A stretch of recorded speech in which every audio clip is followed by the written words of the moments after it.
Hello everybody, welcome to the stream, welcome. I'm Nauticurious, and today we're back for some more Genshin Impact. But yeah, how's everyone doing today? I hope you're all doing well, because I certainly am. But yeah, we're here and we are back. But yeah, let's dive in, and we're going to be continuing Arlecchino's story quest.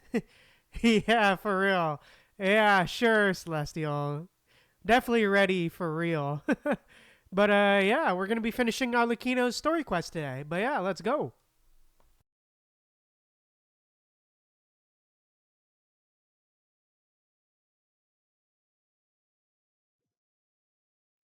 Alright, let's do it. Let's continue on. Alright, let's head back to where we were and continue on where we left off. So yeah, let's go.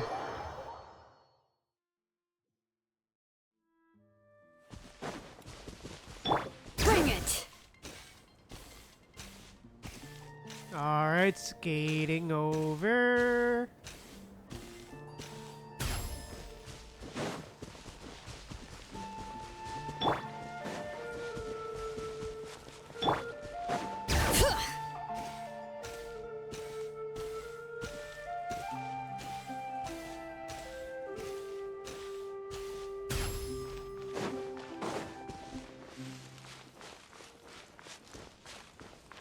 Alright, skating over. There we go. Alright, and yeah, we have to do all this again, so I'm just gonna skip it. Father! Yeah, I'm gonna skip all Out this. of my way. Father! You chose to conceal a threat to the house. And for that. Overall, how— By traitor? Father! Let me explain. We didn't mean— Faults. Yes, Father. Secret midnight meet Nandoi clear Sato ad filial was the worst of them all. I did not! You're— It's not like I'm Werber. You little. You just want me gone, don't you? What did I ever do to you, huh? And you, Sheplo. You're wrong, filial. I Skip. don't want you to die. Skip. We all live. A single betrayal can cause. That's why the House of the Hearth cannot. You've been Filial, I owe you both my life. If this were any— Why? That's enough, Filial. I'm sorry, Sheplo. Chapleau. According to the rules of the House of— all those who betray the house. And so it shall be.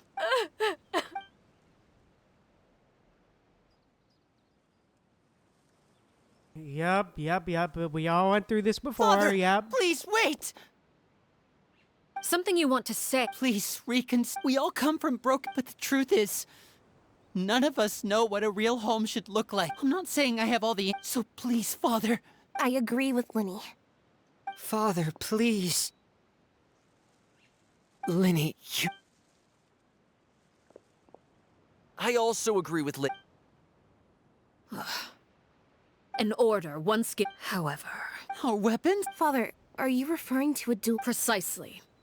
However, resolving disputes with a duel is also one of our rules, one that also applies to me. Demonstrate a sufficient showing of strength, and I Impossible.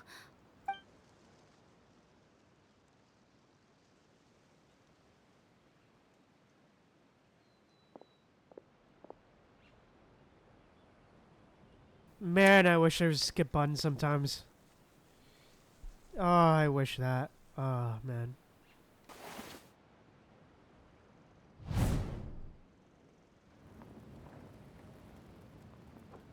Did you hear that, Traveler? Lenny and the others have to duel the Nate. If they lose, those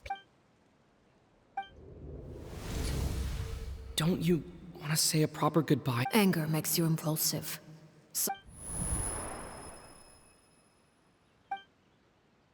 Oh. Looking at that expression on her face, she seems really serious about it. When guests are around, families are often on their best. When the time comes, make the choice that you deem most appropriate in the situation, and lend your help to that. What's wrong, Traveler? Hey, where are you going? Traveler? You're asking to join the duel against the knave? I'll allow it. We do have a ready-made dueling Yep, ring at our— All I would alright, advise cool. is this. Keep a firm grasp on your weapon and give it your all. Any less. Alright, there we go. Time to fight. Let's go. Alright, let's do it. Let's go! Alright, top. Oh shit, okay. Hear the echoes of the valley! Oh, literally us, okay. With these rising flames, And voila! Oh shit, okay. Was not expecting that, but okay, let's go.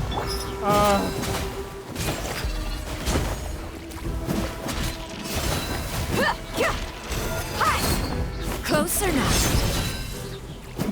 Not today, baby, let's go. There. Time to shine. You asked for it.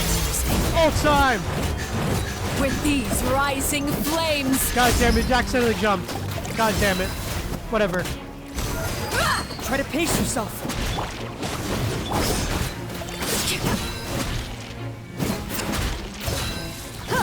I'm going in.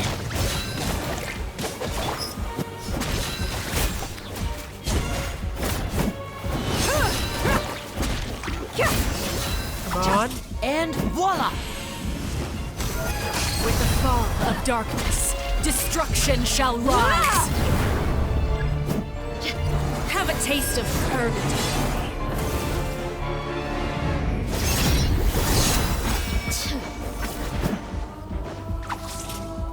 Father's even stronger than I With the expected. rising flames, Letting brave names echo! Strike a pose! Look alive! how amusing. Gloves off! Try to pace yourself.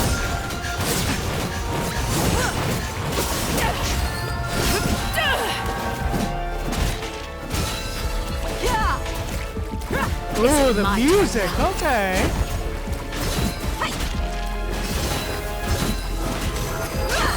Teamwork is... And voila! Spare your energy. Running is of little use.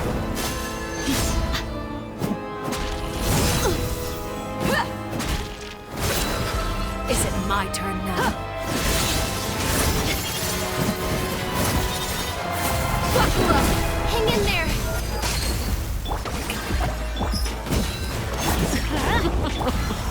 Look at us. Trapped like a bunch of helpless animals. Let my name echo in song! This is trouble! You're dead meat! I really have to draw my blade. Then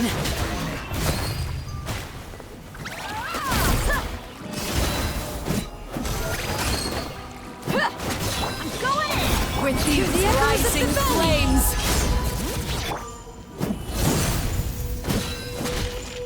now's our chance. my turn now. Not bad. You've proven to be a worthy opponent after all. Let's light it up! Let's get it on! Is it my turn now? Over here! Spare your energy. Running is a... Hey, got him. Oh shit. Okay.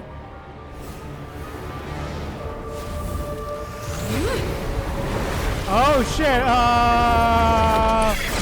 What?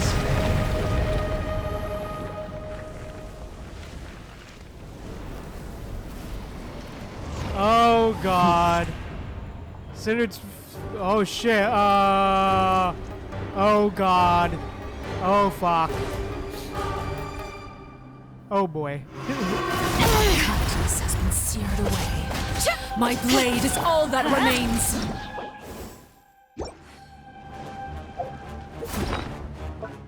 I need healing. I need food. Food. Please, food. Give me food. Please allow me to food.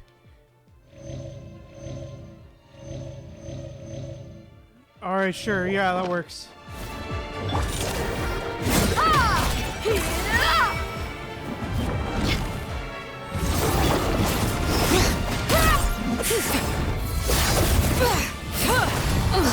God damn it, really? Who's next? Yeah, just playing around for real, Celestial. No, food. Yeah, for real. Sure, Celestial, sure. Food, please. There we go. Look alive! Your passion made manifest. Around! God damn it, really? Merc! God damn it. Fuck. God damn it, I don't have any DPS. Oh god, oh god. The sun and moon have set. Watch out for Father's movements! Look out! Extinguished. Yeah, for real, Celestial.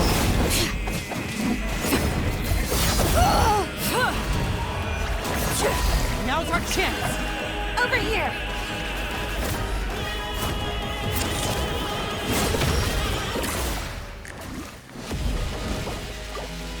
Alright, need 60 seconds.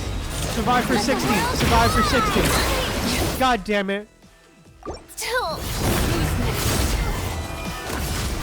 Watch out for Father's movements! Look out! Hi, Fuzzy. Oh shit. Oh shit, I just survived. Hey, let's go. Okay. Yeah, Hydro Con, for real. Celestial.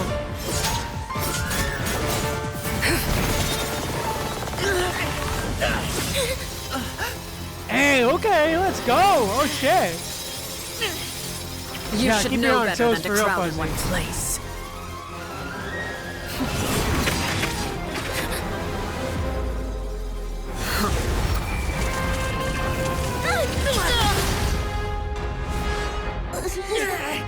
Oh, I know. No! I'm sorry, Father!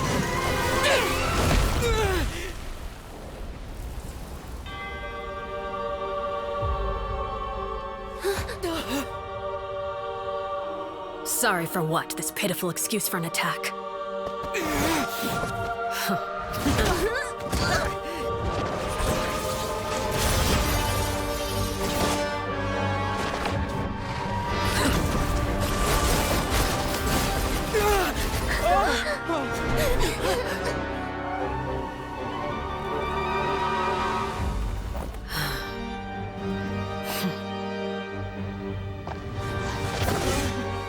Oh shit, oh god. Father, no!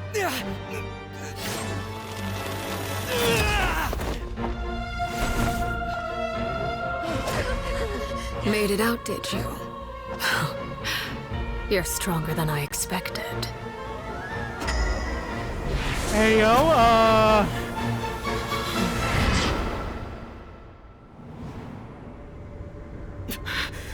A crimson moon? I can't move.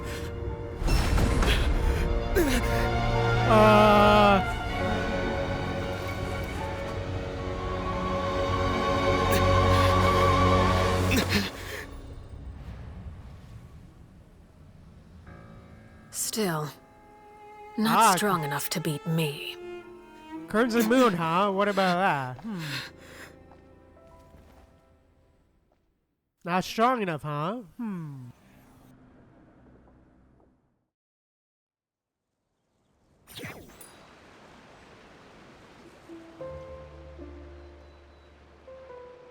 Yeah, intense for real.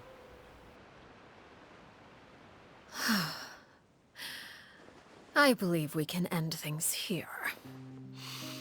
It's not often that we get to enjoy the company of guests, after all. We wouldn't want things to get too out of hand. Brother, are you alright? Lenny, Given that I am the victor of this duel, as agreed, the punishment stands. No! I never thought things would end like this. However, Everyone involved in the duel demonstrated a remarkable level of strength and determination. In light of this, I'm prepared to change the method of execution. Elwar, the bottled flames I gave you for safekeeping. Do you still have them? Yes? I wasn't sure what they were for, but I've kept them super safe. I didn't lose a single one. Wonderful. Then, in just a moment, I'll have you administer them. Bottled flames? Indeed. They're the product of a secret experiment. Under certain special circumstances, flames can be extracted from my person and preserved.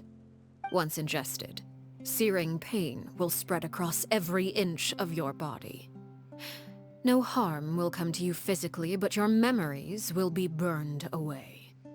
If you can withstand the pain. When you awake, you'll have forgotten everything you know about the House of the Hearth, and will be expelled from the organization. In other words, administering this concoction will kill the version of you that grew up in the house, and give you a new identity. So that means the young man I thought looked familiar, the one selling newspapers outside the Palais Marmonia. It must have been the same Horay that we saw on the list of executions. He wasn't killed at all. Memory is a mysterious thing indeed. Losing a portion of your memories will alter your sense of self.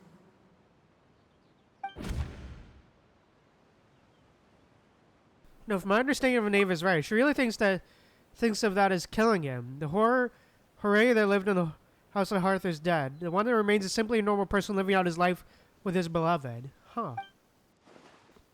Even so, it's much better than actually ending their lives. So, you're just letting us go, Father? You misunderstand. Memories are extremely important. Once consumed by flame, the version of you standing before me will die, and our secrets will die with you. So no, I don't intend to just let you go, because the person who survives will be nothing but a stranger. Even so, I won't have to live in fear anymore. I'm sorry, Father. Aww. I'm sorry I let you down. But I really... Don't cry, Filial. You haven't left the house yet, so there are still rules to be followed, yes? Remember what I taught you. Anger makes you impulsive, sorrow causes you to waver. Don't let yourself be controlled by your emotions. Of course. I'll remember. Dry your tears, and go pursue the life you really want. Yes, Father. Chaplot, Fultz, Elwar, take them back to Poisson. And bring Linny and the others as well. I prepared 3 extra vials of bottled flames. As for whether to take them, the choice is yours. Goodbye, children. The next time we meet, I will no longer be your father. Oh, Thank damn. you for all you've done for the house. I hope you have bright futures ahead of you.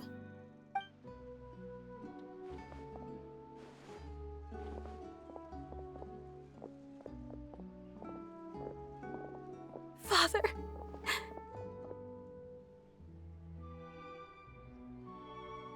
Let's go.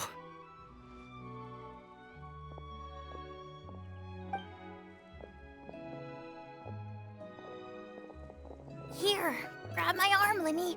I'll help you walk back. Thank you. Aww.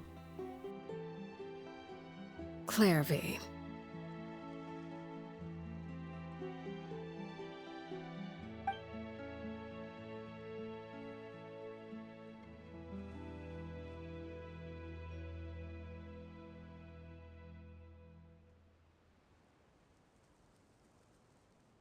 Can we talk now? I've been waiting for a super long time. You really are Perry, aren't you? I haven't seen you in so long. How come you're all grown up? Wait, Did I somehow travel to the future on accident? Or am I dreaming? What a long dream. Neither. You died, Clairvy. That's what happened. You could have at least sugarcoated it a little. Look, she's that speechless. Aw. If this really is Clairvy's younger self, then I would say she's probably had enough lies. Aw. Oh. Okay then. Huh? That's it? You accepted it just like that? Yep. If that's what Perry says happened, then I believe her. Perry wouldn't lie to me. Plus, I don't really need to know why I'm like this. I'm more curious about what happens in the future. If you're a harbinger now, Perry, that means Mother is gone, isn't she? Can you tell me about it? I want to know what happened to her. And to me. You never stopped trying to defy fate. At first, no one believed you. You could only vent your frustrations to the moon. In fact, you often sought comfort in the night sky. You wanted to see the aurora, so one night we promised each other we would go to Snezhnaya to see it together. Later on, you tried to run away, but you were brought back each time. Mother spared your life, but it wasn't out of kindness. Instead, she decided to make an example of you by slowly torturing you over time. That way, the other children would know what happens to traitors. Still, you never gave up. Mother hoped that through ruthless duel after ruthless duel, she would be able to crown an ultimate victor among the children she raised. Damn. But you called on everyone to unite, to fight to a draw in order to reduce casualties. Your efforts may have only delayed the inevitable, but still. You gave them hope. You tried everything you could think of, but every attempt ended in failure. Still, you never turned your sword on Crucibina, and you never turned it on me. On that gloomy day, you told me, "For the last 16 years of my life, I've done everything I can to fight for freedom. But now, I realize that the only freedom I truly possess is the freedom to choose to die." I never imagined I would say something like that. I must have been feeling really worn down. But somehow, I still think I understand. According to Mother's plan, only one of us was going to make it until the end. And I always hoped that person would be you. If I could do it all over again, I still don't think I would make a different choice. Even when I first met you, I knew you'd be able to do what I couldn't. Is that so? Even now, I'm not sure I truly understand what kind of freedom you were trying to pursue. But as the head of the House of the Hearth, and as the children's father, I've tried to give them the most basic of freedoms. The freedom to choose their own fate. It's something I discussed with the Eudex of Fontaine. The children who want to leave the house will have their memories wiped clean of all secrets pertaining to the organization. In return, they will be allowed to live a normal life in Fontaine without being prosecuted for their past. Of course, I won't simply hand freedom to them on a silver platter. They have to fight for it and prove themselves worthy of it. Only freedom that is earned has true value. That's more than enough. That's exactly the kind of life I was fighting for. You know, Perry, I think you're a pretty amazing king, and a really great father, too. I'm really happy that you're the one who took over the house. I guess I do have one regret, though. I still haven't seen the outside world. Aww. Well, it just so happens that our dear guests over here have been to many nations and traveled to countless places. Yep. Perhaps they would be willing to tell you what the outside world is like. Really? Of course! We've traveled all over the place. We've got so many stories, we could probably talk your ears out for 3 days straight! Yep. Land of Animo, Nation of Freedom, Land of Geo, Nation of Contracts, literature, Let's go Animo. You know, How's that? I used to dream of being a bard, playing the lute while singing into the winds of freedom.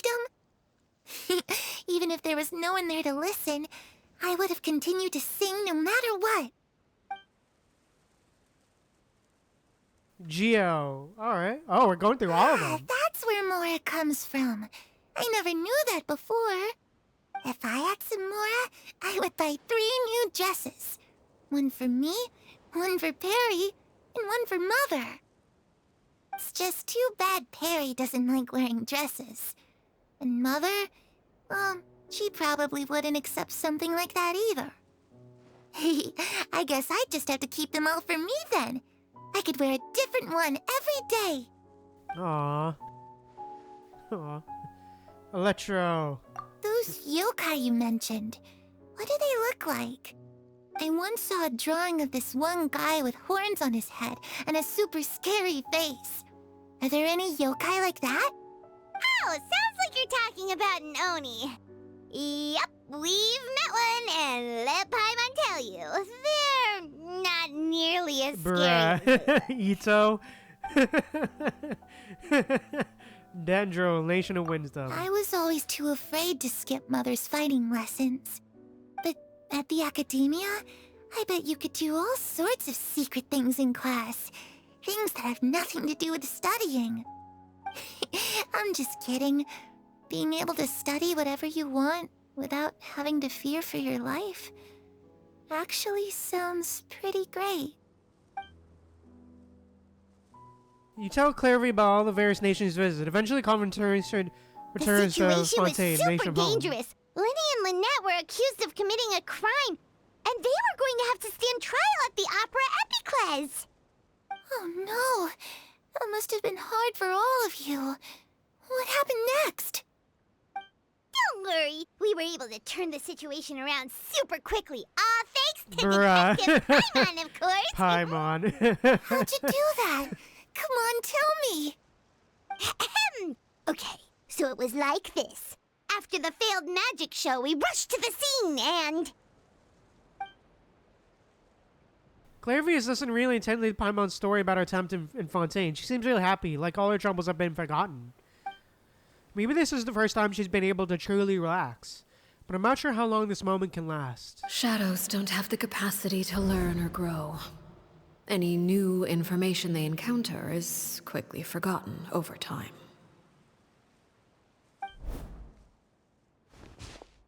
As time passes, she'll probably forget everything we told her and go back to being that scared little girl who can only hide in the shadows. I was so busy thinking I almost didn't notice the sun has risen. Aww.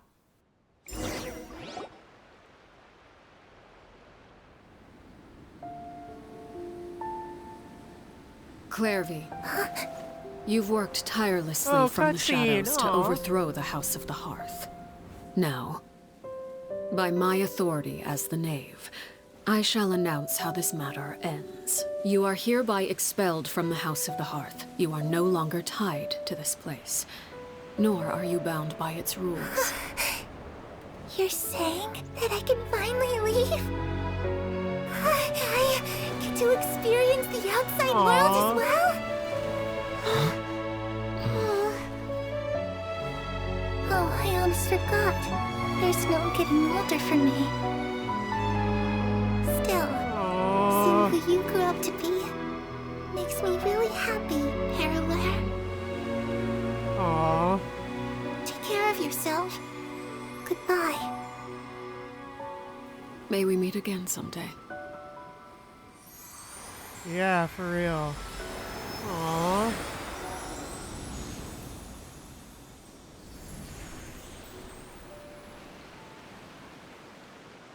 Clairvy. She left so soon. Paimon didn't even get to finish her story. Aww. I also have certain sentiments left unsaid. I wanted to tell her that the aurora I saw in Snezhnaya was just as beautiful as the ones in the pictures. But a shadow's memories reset at dawn. Had we delayed any longer, we wouldn't have had the time to say goodbye. Yeah. At least she's in peace now, Celestial. Whatever regrets may linger. Let them be lost to the coming of a new day. Father? It's Linny! Hey, Linny!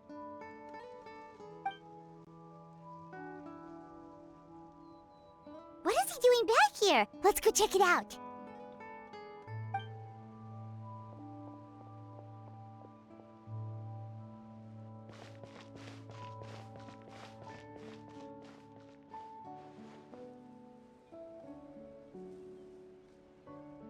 Father, the bottled flames have been administered. Filio and the others have left the house. And you? What have you decided? Thank you for giving us that choice, Father. But we never wanted to leave the house. It's the only home we've ever known. Lynette and Fremine feel the same way. They're recuperating back at the Hotel Bouffe d'été. But I decided to come back and tell you where we stood. I'm sure you're well aware of the expectations I have for you. I want you to follow in my footsteps and become the next king of the house. Yet you seem to have different ideas. Alright, sure. We'll I definitely must watch that, admit, Celestial. I'm rather surprised by your decision to stay. There's nothing wrong with choosing to live a quiet life. Leading this organization is a heavy responsibility. One not so easily carried by someone forced onto the throne. I just never understood what you saw in me. What made you believe I was deserving of that throne? You're brave, talented, and, most importantly, you cherish your family. You would do anything to protect them, even if it costs you your life.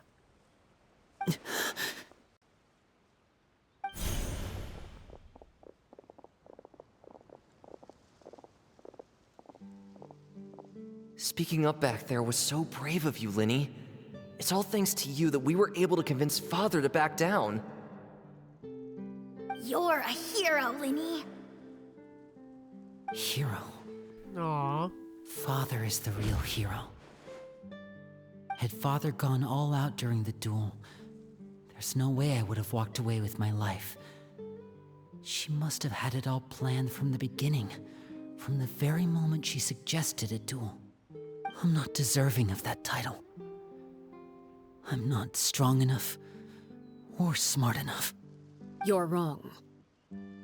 In my opinion, all you need to be deserving of the throne is conviction and the necessary strength to act on it. We may have different ideas of what it means to be a family, but you can hardly be said to lack conviction. What you truly lack is strength. For someone of your talent, though, that's something that will come with time. Even without that strength, you still chose to face me in a duel, even though the odds were stacked against you. That capacity to honor your convictions is what I truly see in you. Father. No one knows what the future holds, what tragedy or triumph may be in store. Being at the head of this organization requires the strength of will to face whatever comes. Caution will only hold you back. If reaching a certain standard were required to go after what you want, I would never have succeeded in killing my predecessor. Back then, there was still a considerable gap between our abilities. Strength may decide the ultimate victor, but those who let a lack of strength dictate their decisions or undermine their convictions will never be worthy of the throne. I understand, Father. Thank you. Children must grow up to surpass their parents. Only then can a family continue to flourish. The road ahead is not an easy one, so I'll ask you one last time. Are you certain you want to stay? You've done so much for me, Father, and that kindness must be repaid. Plus, with Project Stuja at hand, there are many dangers ahead, and I, for one, don't intend to back down. Protecting my family at all costs. That's my conviction. Then you're welcome to stay. As for Project Stuja, you need not be too Aw. concerned. If those cowardly businessmen and heartless dignitaries try to take us down, I'm prepared to teach them a lesson. Having members who longed for the light was our organization's last weakness. With those members no longer among our ranks, the House of the Hearth is like a spider hiding in the shadows. We need only wait for our prey to come to us. At present, our imperative is to use their plan to our advantage. In doing so, a crimson moon shall rise amid the frigid blizzards of winter.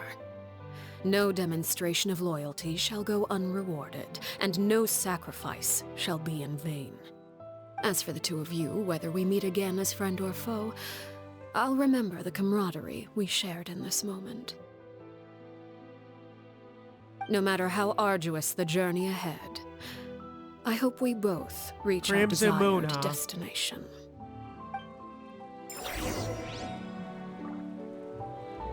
Well, okay then. 2 days later. Jesus Christ. But yeah. Damn, what a close shave.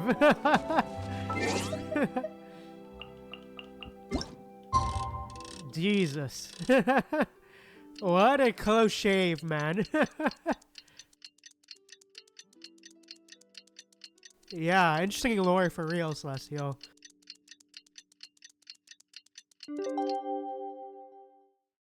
Yeah, true. Didn't Linny say that Lynette and Fremine were recovering at the Hotel Bouffe d'été? Oh, Paimon wonders how they're doing. Maybe we should go check on them.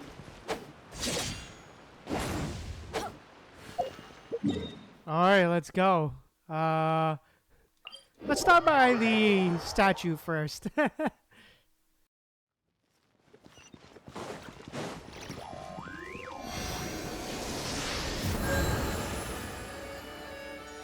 There we go.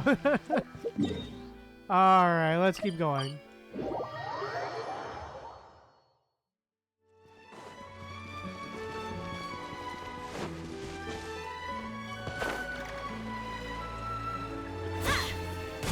Hi! Lynette? Fremine? How are you feeling? Much better. Whew, what a relief! What about you? Are you feeling alright? There's no need to worry. I knew you'd come out unscathed. Us, on the other hand, well, we've been bedridden for 2 days. I couldn't even turn over. Oh, and I wanted to ask, is Clairvy gone? Linny and the other members have left Poisson and returned to the House of the Hearth. According to him, there haven't been any more sightings of a spirit roaming the house. We bid her farewell under a blanket of sunlight. Her wish has been fulfilled. I see. I'm glad. Father came to check up on us 2 days ago and told us about what happened with Crucibina and Clairvy. Actually, I've met Crucibina before. Oh? Wait, what? You've met the former knave? Crucibina died a year after Clairvy. It was during the year between their deaths that I joined the House of the Hearth. Crucibina had an extremely cruel and radical way of doing things. While she was alive, the atmosphere in the house was suffocating. When I joined, though, the experiment she valued so much had already come to an end, and all the people involved, dead and injured alike, were gone. Crucibina never talked about the past with us newcomers. A couple of months after I joined, Father killed Crucibina and burned all her files. With that, the names of all the people subjected to her experiments, Clairvy included, were lost to the flames, along with the painful memories they represented. Father took in Lenny and me a couple months after that, but she never mentioned anything about Crucibina or Clervy. It really seems like something she was planning to keep to herself. The last time you talked to her, did she mention why she kept it a secret for so long? She said she didn't want us to be affected by the darkness of the past. She was worried we'd develop a false sense of gratitude towards her if we knew about it. The foundation of a family should be free of any corrupting influence. Whatever happened in the past, it has nothing to do with who we are now. And that's what Father told us in the end. But I still thanked her for everything. It was only after hearing about what Crucibina did that I finally realized how insignificant our lives could have been. The members of the house meant nothing to her. Aw. To say that she valued them in any way, even just as a tool, would probably be giving her too much credit. If Father hadn't taken over the House of the Hearth, I probably would have already... Don't think about that. She saved you in the end. Father rarely brings up the fact that she saved us. She doesn't believe that being indebted to her should be what ties us together.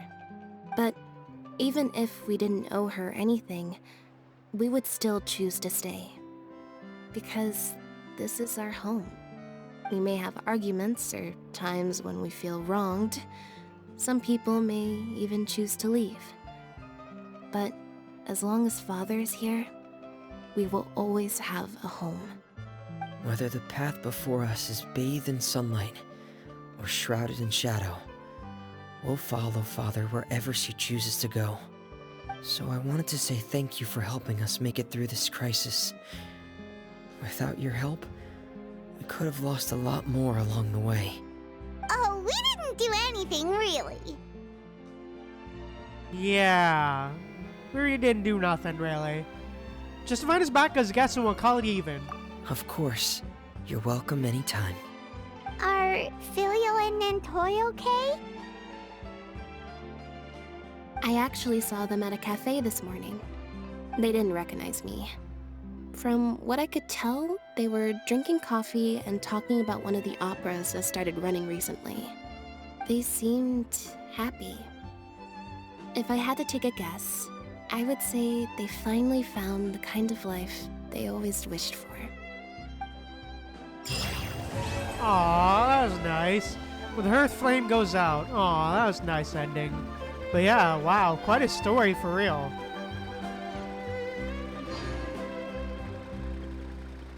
Yeah, it was great, for real. But yeah, just great stuff all around, man. I really enjoyed it. It was really cool to see more of the dynamics within the Fatui and such and so forth. But yeah. I think it's time to... But yeah, the animated short. Yeah, let's watch it. Let me quickly bring it up. Okay, there we go. All right, here we go.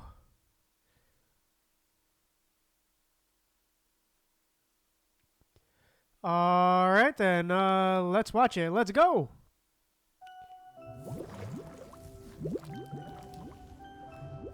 You were born into this world all alone. But here in the House of the Hearth, you will grow up to be strong. Your goal is to learn, to compete, to defeat all your brothers and sisters in battle, and become king. Damn, okay, there she is. Didn't she want to hear the story? Excuse me, Mother. She's doing a funeral for her spider. That Aw. child. Maybe her curse is flaring up again. Clervy, see to her. Yeah, Clervy, aw. I brought cake. Aw. You want some? Sure. You must know spiders don't eat cake. Oh, yeah, I know. The birds are from their cage, Sunbeams filter through the foliage. Flames grow with immortal courage. And I hope you won't be tainted by fate. Nothing to fear. Aw, the little teddy bears, plushies, aw. Do mothers usually argue with their daughters? Yep, full context for real, Celestial.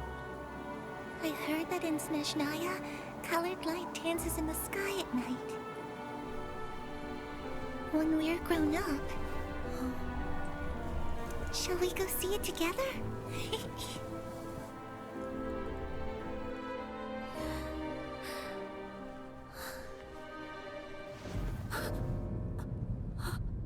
Oh shit, You will be a great king. oh shit, I'm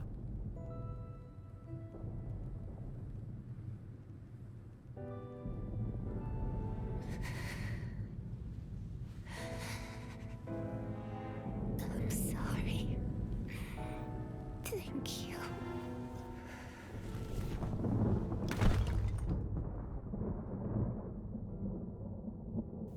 this place where the duel happened, yes.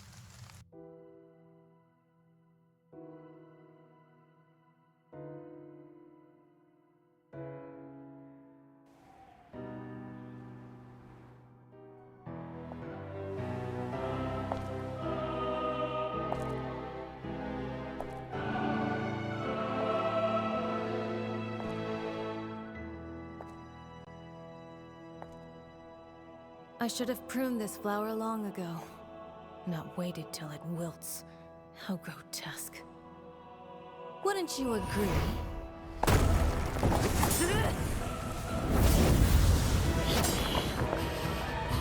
Oh shit, ayo, okay.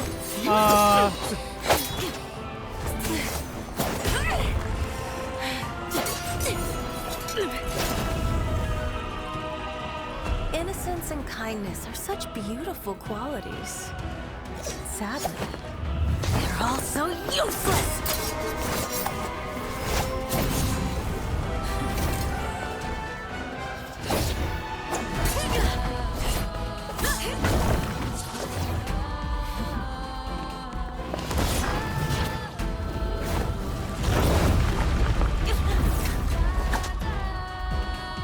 Ooh, the music, okay. A bird tied down will never fly the nest. You are no exception.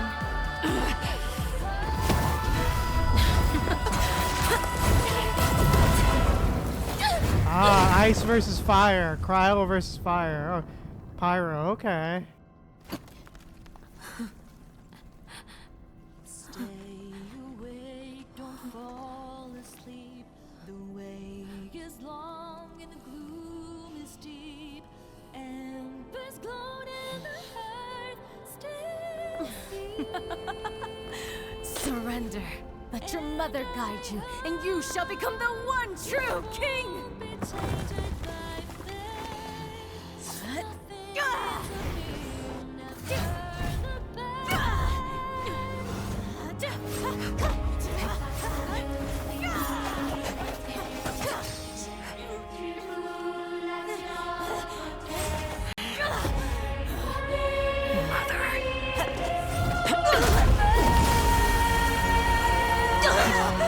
My answer.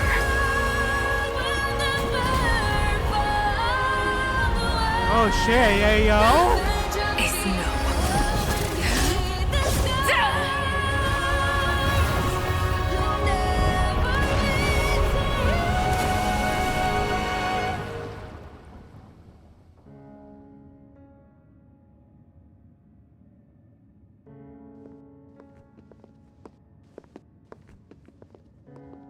She killed the Harbinger?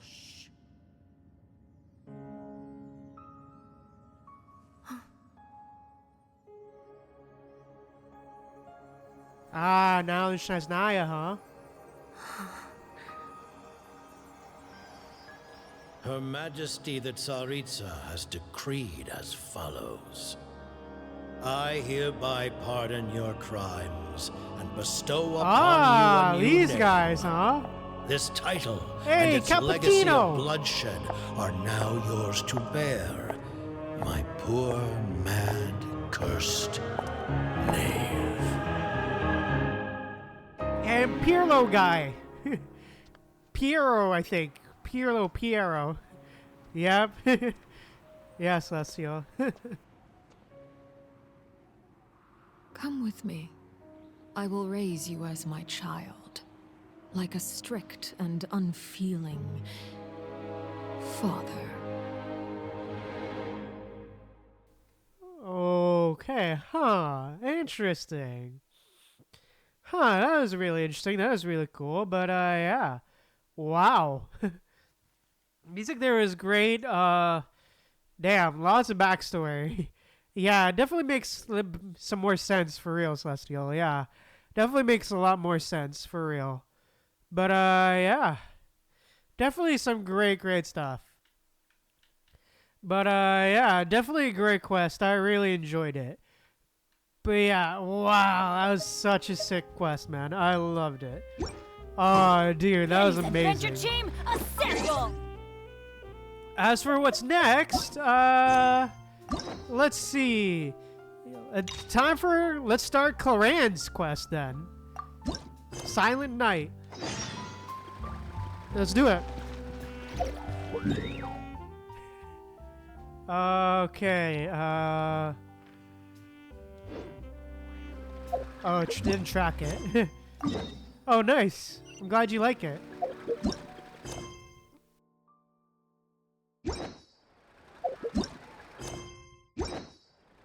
Good things. Alright, let's head over there. Alright, let's go. Huh? Do you also see Navia and Clorinde over there? Oh, they're both there, huh? They look like they might have run into some kind of trouble. Let's go check out what's going on. Alright, let's see. Yeah, I hope I will too, Celestial. Still no dice? Not at all. And I've asked pretty much everyone in the court of Fontaine already. Lynette's ears drooped as soon as she heard that we'd have to be out and about for days on end. And Fremine, he hid himself under his helmet as soon as he realized there'd be people around that he didn't know. What about Chiori and Charlotte? I feel like both of them would be more than up to it. I've asked them already, but they're both pretty busy right now. I just gave the members of the Spina a few days off, too, so I don't want to bother them either. This is getting pretty difficult. Navia, Clorinde, what's up? Oh my. Yeah, what's going well, on? if it isn't my dear partners. How are you all doing? Huh. Navia? Huh? Oh, you mean... Yep, this is our chance. What are we gonna be doing? What are you gonna do? We were just passing through. Do you need our help with something? Oh, precisely. My dear partners, we've got a huge problem right now that only you can solve. Whoa, for real? Absolutely. We've already exhausted all our other options. What's the problem? Traveler, Paimon, would you join us and play Marechaussee Hunter Judgment Day? What? Marechaussee what now? It's a new game script by the Tabletop Troupe, a local roleplay adventure club. Ever heard of the Tabletop Troupe? They put out games that allow you to participate in a story and roleplay characters with your friends. Oh, I've loved their stuff ever since I was a kid. That sounds super interesting. Clorinde and I are both veteran members of the club. Recently, someone came up with a new script and was looking for people to help playtest it for them. And when they asked... Yeah, D&D for real, of course, Celestial. I couldn't refuse. I mean, come on! A brand new script? Nobody has ever played it before. Generally speaking, scripts at that level of development have a lot of issues, but I think this one is pretty solid. The author obviously put a lot of work into the story, and the world building is also quite credible. Whoa, whoa, whoa! I know I was the one that handed you the script, but some of us haven't read it yet. No spoilers, please. Anyway, the script calls for a team of 4. Ah, yes. We're missing one final player right now.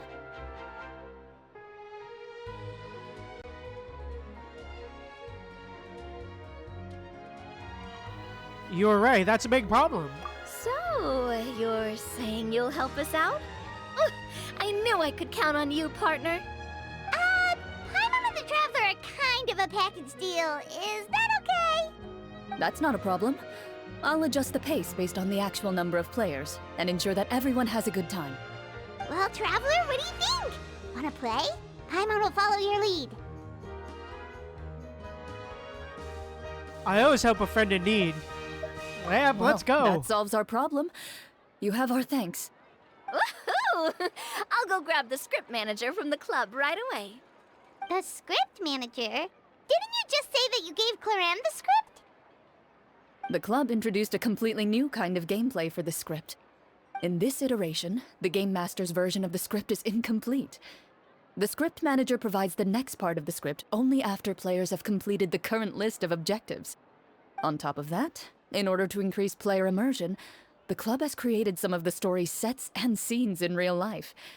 We'll only know where we should go once the script manager reveals the starting location. Wow, you're right. Whoever wrote this script really did put in a lot of work. And it's got a real healthy amount of suspense, right? I mean, even the GM doesn't know how the story will end. I look forward to experiencing it with you all. Why don't you go meet up with the others first? They should all be waiting at Chioria Boutique. I'll come over with the script manager as soon as I find them. Sounds good. Remember to always watch where you're going, and don't rush. You say that like I'm 6 years old or something. Let me think. What kind of character should I play this time? I just hope you'll pick up some useful skills this time. Oh, and stop trying to persuade every animal you come across.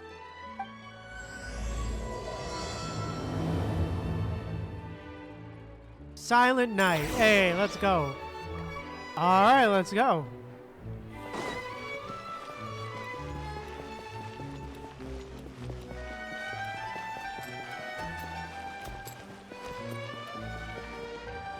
Oh, hey, it's Frida and Lenny. Hey. Sorry to keep you waiting. Hey, it's these two. You're back. Huh? And you've got the Traveler and Paimon with you too. What a pleasant surprise. I assume you'll be joining us for the game then? Lenny, Farina! Paimon didn't know you were playing too. Are you also members of the tabletop troupe? Hey, you two. I'm more of a casual member, if anything. I haven't taken part in many formal club activities. Lynette Fremine and I play something similar at the Hotel Bouffe Tété sometimes, but I'm usually the GM. Still, I'm sure it'll be fun being a player for the first time. I'm looking forward to it. Well, I'm not a member of the club at all. Clorinde simply woke me up first thing this morning, said there was a good script worth experiencing, and asked if I wanted in. If you're interested, I can give you a referral.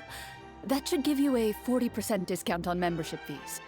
I think I'll wait to see how this experience plays out first, especially when it comes to the quality of the script. If it's sufficiently fun, then I'll join. Do you participate in a lot of tabletop troupe activities, Clorinde? You could say that. She's actually one of the few senior game masters of the troupe. Ah, right. I knew about that even when she was still my subordinate. It's nothing. Really, just a small hobby of mine. Wow. Paimon's so used to seeing you be all upstanding and intimidating as the champion duelist. It's kind of hard to imagine you role-playing with a bunch of friends. So if we were to have a problem with the rules, do we have to submit a duel request to you? Surely you jest. I would never intentionally make things difficult for my players. I maintain a clear boundary between my professional and personal lives. The me you see at court represents the law and order of Fontaine. I put all personal feelings to the side and grant a fair duel to all who seek to defend their honor. But in my personal life, I'm just an ordinary person. Someone who feels anger and sadness, just like everyone else. Well, you say that, but for all the time I've known you, I don't think I've ever seen you cry. I've seen you get angry, sure, but now I'm wondering whether you were actually mad or if it just looked that way from the outside. I was probably in work mode during those times. Is that so?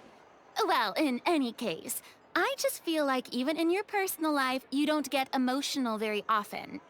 So you want to see me cry? That might be a little difficult. A show of anger, though, that might be something I could accomplish. No, that's not what I meant.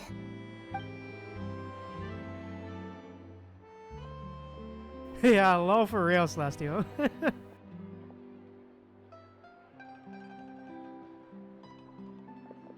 Ah, I'm back!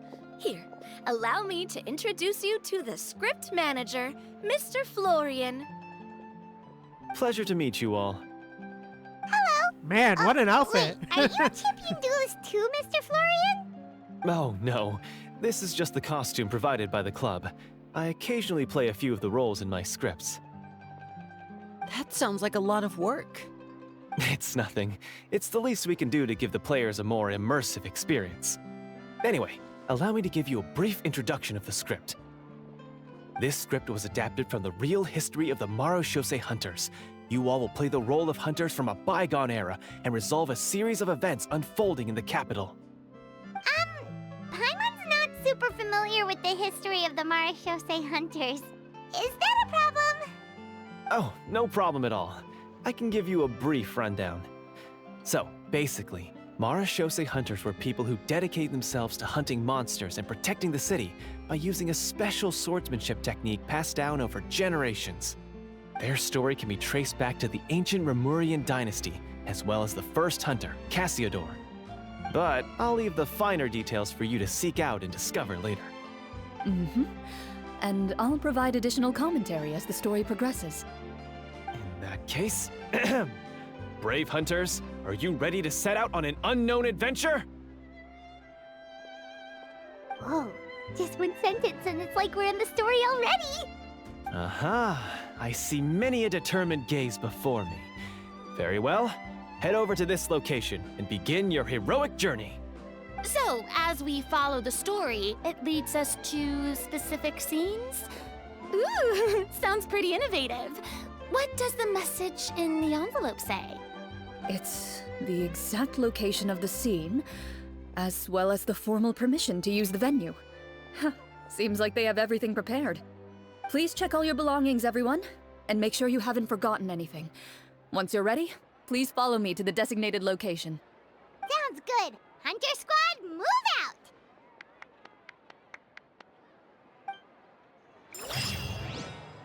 Hey, let's go. Alright, let's do it. Oh, it's out here. Alright, nice.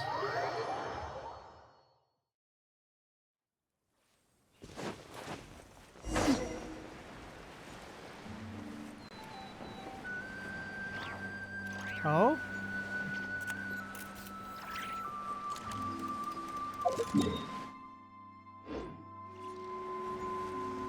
Oh, I'm just gonna grab this real quick.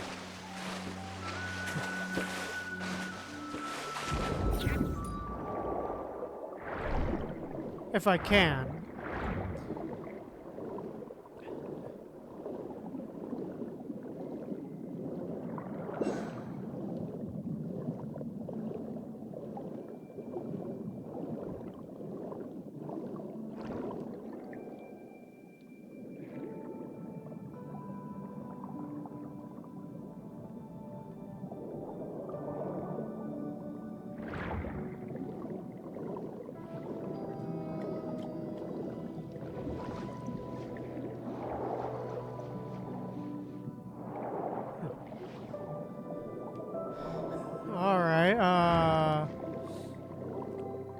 Oh, it's here. I think I accidentally... Goddamn, but I accidentally stopped into a world quest. God damn it. My bad.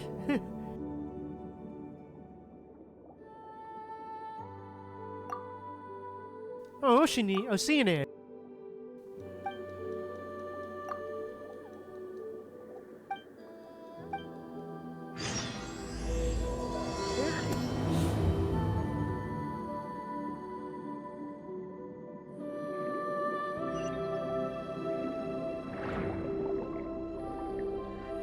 Oh, that's good to know, Celestial.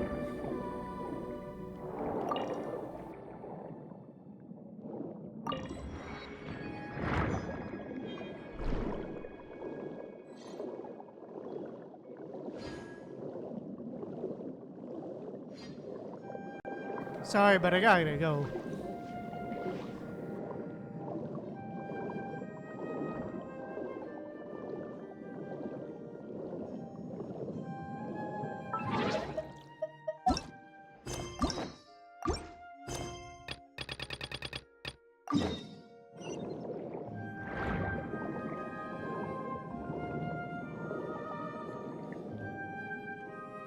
Oh, damn. Okay, sure. No problem. I'll definitely do that in my spare time.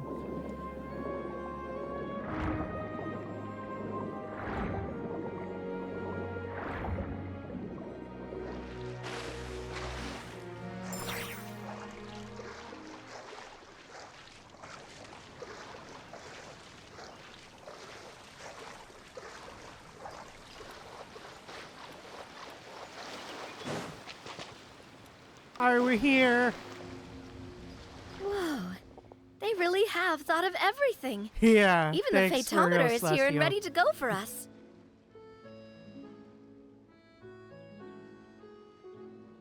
The phaetometer.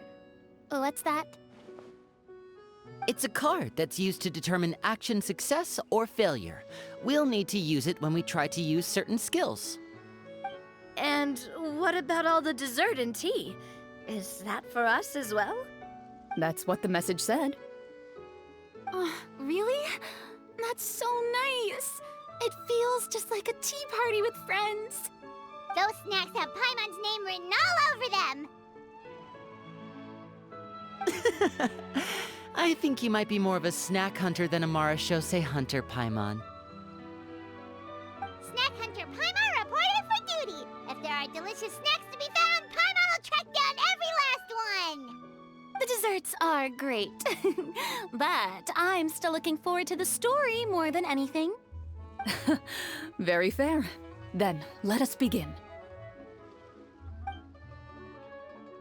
First, please pick up the blank character cards in front of you and write down your name and profession. You can find an abbreviated version of the rules printed on the back of your character card. If you have any questions, feel free to ask me. In this story, everyone is a Marachose hunter. To reflect this, the club has prepared a small badge for everyone. Ooh, nice. As hunters, you have proficiency in swordsmanship and fighting by default. So there's no need to allocate any additional skill points to those areas. Swordsmanship? So there's a fighting part to all this? Paimon's not sure she can do all that on Damn, her own. okay. Maybe Paimon can just stick with you? Why don't you share a character card then? The Traveler will be the Marachose hunter, and you can be his little floating assistant. Huh. Kinda like in real life. So, for the name, do I fill it out with the name of my character? Yep. It can be any name you like. You can use your real name too if you want. I do that whenever I get too lazy to think of a new name. Oh, so it would be like experiencing a different life, but still as yourself. That's not a bad idea. In that case, I think I'll continue to use the name Linny then. Next up is the skill sheet. You have a limited amount of skill points that you can use to learn a number of skills. The more points you invest in a particular skill, the easier it will be to pass associated checks. I'll take persuasion and investigation. Those are must-haves when it comes to missions like these. Oh, those skills sound like they'd be useful for gathering intelligence. Good idea, Navia. Just as expected of a veteran player. So, should we also take those skills then? Not necessarily. Since we're working together as a team, we could leave the negotiations to Navia and use our skill points to pick up other useful skills. For example, I think I'll take stealth and sleight of hand. That will give us more options if we run into any situations we can't negotiate our way out of. Oh, interesting. I wasn't thinking about it like that. I suppose it's not so different from an acting troupe. Huh. Everyone has their own role to play. Let me see. I'll take arts and performance. I'm not quite sure what use they'll be, but I'm not as knowledgeable about the other skills, and I am not too confident I'd be able to roleplay them well. Well, that leaves us. What do you want to learn, Traveler?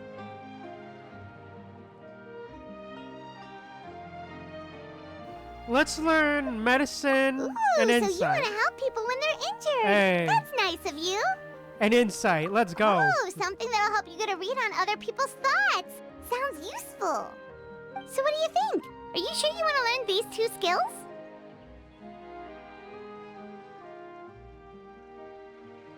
Let me think about this some more. Sure, what do you want to learn? Let's learn medicine. Ooh, so you want to help people when And they're... cooking. Gotta Let's do say, this suits you really well. Nothing boosts morale like good food. So what do you think? Are you sure you want to learn the... Yep, let's go. Oh, looks like you each have enough points to choose one final skill. You've all picked such classic skills. It's fine to go a little bit out of the box, you know. Why do I get the feeling she's getting ready to cause trouble? For example, this one here. Summon. Doesn't it sound super mysterious and cool? Oh, I saw that one just now as well. The description says, this skill can be used under certain circumstances to summon characters or creatures that fit the script's world-building rules. The script's world-building rules, huh? But how are we supposed to know what a Marashose hunter can summon? Oh, that's not for us to worry about, my friend. Just learn the skills that interest you, and the GM will take care of the rest. All right, you've convinced Paimon. Let's learn summon, then. Paimon can't wait to see what kind of thing shows up. Well, now that everyone's more or less finished creating their characters, we can begin. Since 2 of our players are doing this for the first time, Crab is glitching out. Would you like Looks to play like a friend on is easy here. mode Friend or wants to play. authentic mode? What's the difference between the 2? Well, in role-playing games, the story sometimes changes based on the decisions of the players and the results of the fatometer. For example, if you fail a check, that means you cannot use the target skill in that scenario. A critical failure may even result in further negative consequences. If you choose to play in authentic mode, every time you elect to use a skill, you'll need to use the fatometer to see whether you succeed or fail, and face any consequences that may follow.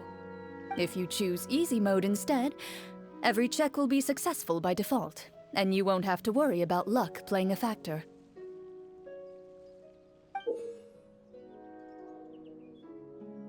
Hey, okay. Stream field officer, indicator, yada yada, blah blah blah. Okay, yep.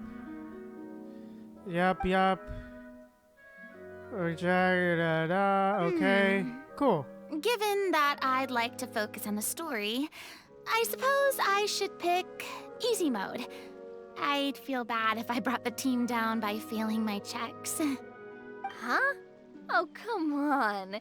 Don't worry about that. RNG is the lifeblood of role-playing games. I'm going with authentic mode for sure. Never knowing what you might have to overcome. Ugh, doesn't that sound exciting? I'd rather be mentally prepared for what might happen. All right, then I'll mark down Farina for easy mode. All her checks will be successful by default. As usual, Navia and Linny will play on authentic mode. What about you, dear partner? How would you like to play? Yeah, let's go authentic. Let's do it. Are you sure? Hard time. Yep, I'm sure. Trust me, you'll see the beauty of RNG.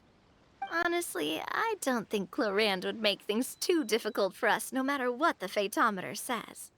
Isn't that right, Clorinde? No promises.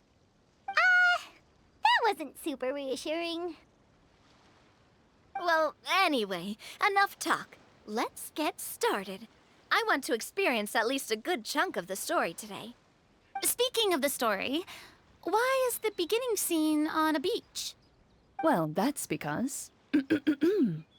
a long time ago, back when human civilization was still in its infancy, powerful demons and evil sorcerers ruled over the land.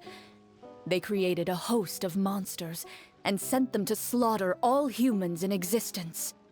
Soon, a group of human rebels banded Clorinde's together. outfit. Hey, With their I swords love raised, it. they swore to I like brave the the art. darkness, and the art, in doing man. so, subdue each and every monster that sought their destruction. They became known as the Marachose Hunters.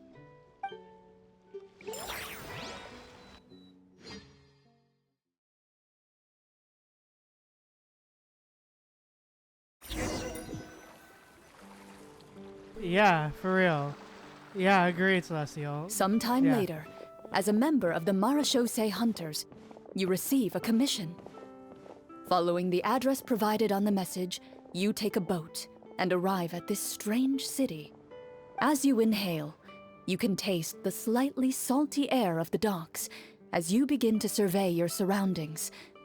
There aren't many people in the vicinity, but you do take note of a few others who, like you, seem to be sizing up this place. Your eyes meet, and you realize these people are fellow Marachose hunters, likely led to this location after receiving the same commission as you. You're all Marachose hunters too, right? Allow me to introduce myself. The name's Navia, monster hunter by trade and helpful neighborhood businesswoman on the side. What say you to traveling together? We can help each other out on the road. Okay, count me in. My Hey. name is Linny. I've Ooh, been I'm loving wandering their since I outfits, was little man. and picked up a few less than legal tricks along the way. I was adopted by a Marachose hunter and later chose to follow in his footsteps. Is this where you introduce your character to everyone? It sounds like they've done this dozens of times. Aw. My name is Farina, Aw, and Farina's a bard. I grew up in a noble family. I always had a strong interest in performance and the arts. Even though I'm a Marachose hunter, what I really want is to be a performing artiste. Hey, that's really cool. You can do it, all their outfits Farina. are great. That's exactly how it's done. Paimon is Paimon, a good friend and companion to this Marachose hunter right here. We used to be doctors.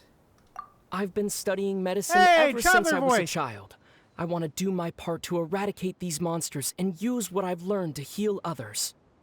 Oh, welcome, welcome. When we face the monsters, I'll make sure to charge in front to give everyone some cover. You can take care of the healing at the back. You open your envelopes at the same time. The message reads, "To the honorable and trustworthy Marachose hunters, our kingdom is currently facing a grave Yeah, agreed, crisis. Celestial. The lands outside the capital have been overtaken by monsters, and our people are being led astray by forces of wickedness. We beseech you, please help us resolve this crisis and return peace and stability to our home." Huh. The layout of this city looks super familiar. It kinda reminds Paimon of Mondstadt! Yeah, The true. scriptwriter must have used a real-world city as a reference when coming up with the map. As experienced hunters, the layout of the city reminds you of places once traveled. You recall the sight of tree-lined streets and the gentle tranquility of days gone by. Yet, as you regard the city in front of you, it appears to be little more than an empty shell. Its hollow gates are open to you, beckoning you to come forth and bring salvation back to the town. I carefully read every line of the letter and turn my attention to the signatures at the bottom. Who issued this commission to us? You see a long string of unfamiliar names. It would seem that many of the residents of the city issued this commission together. They sensed that things were not right within the kingdom and sent a distress signal to the outside world. In that case, why don't we take a walk around the city and see if we can learn anything from the local residents? Oh, good idea. We might be able to get some leads on the monsters and bad guys we're after. You look up and see a tavern nearby. It appears to be open for the day. Why don't we go check out that tavern? If the Hey, novels all I've right. read are anything to go by, taverns are usually full of information. Alright, let's go. As you approach the tavern, you find a plainly dressed woman standing nearby. She appears to be rather troubled about something. Hey, let's go.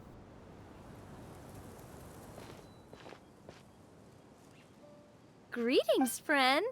Lovely weather we're having today, don't you think? Oh, hello. I suppose you're right. The weather today is quite lovely. If only those monsters out there would stop causing trouble. It seems like every character included in the script has a certain amount of useful information to offer. If we keep asking questions, we might be able to get some good leads. Oh, come now, don't be sad. Life is all about optimism. Oh, that reminds me. What did you have for breakfast this morning? Huh? I don't think that's the kind of question we're supposed to ask. Nothing Yeah. turns a frown upside down like good food. How about some macarons? I could make you some. You didn't even take cooking as one of your skill proficiencies. Bruh, That's not necessary, Navia. miss. Excuse me for saying this, but you don't really look like a chef. Besides, I'm not really a fan of sweets. So you're someone who barely smiles and doesn't like sweets. You're really starting to remind me of this one friend of mine. Hey! Did she just... me? Clorinde must have broke character for a second. Bruh. This isn't getting us anywhere. Traveler, maybe you can think of something.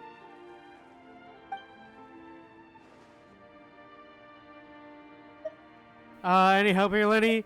Yeah, for real, Celestial. Clorinde being all the NPCs is funny for real. I'm gonna cook something right here, right now. Are you sure? Positive! In that case, please refer to the fatometer. Let's go. God damn it. Seriously? Rip. Uh-oh.